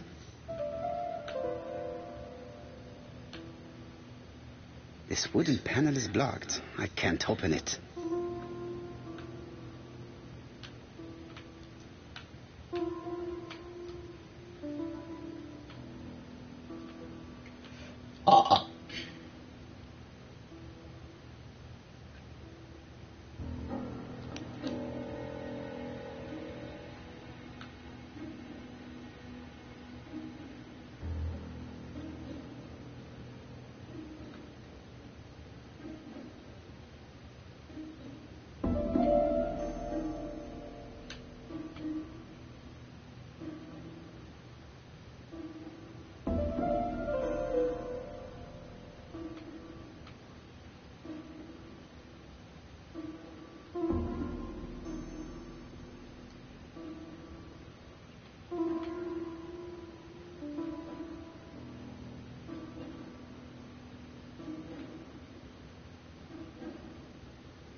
This wooden panel is blocked. I can't open it.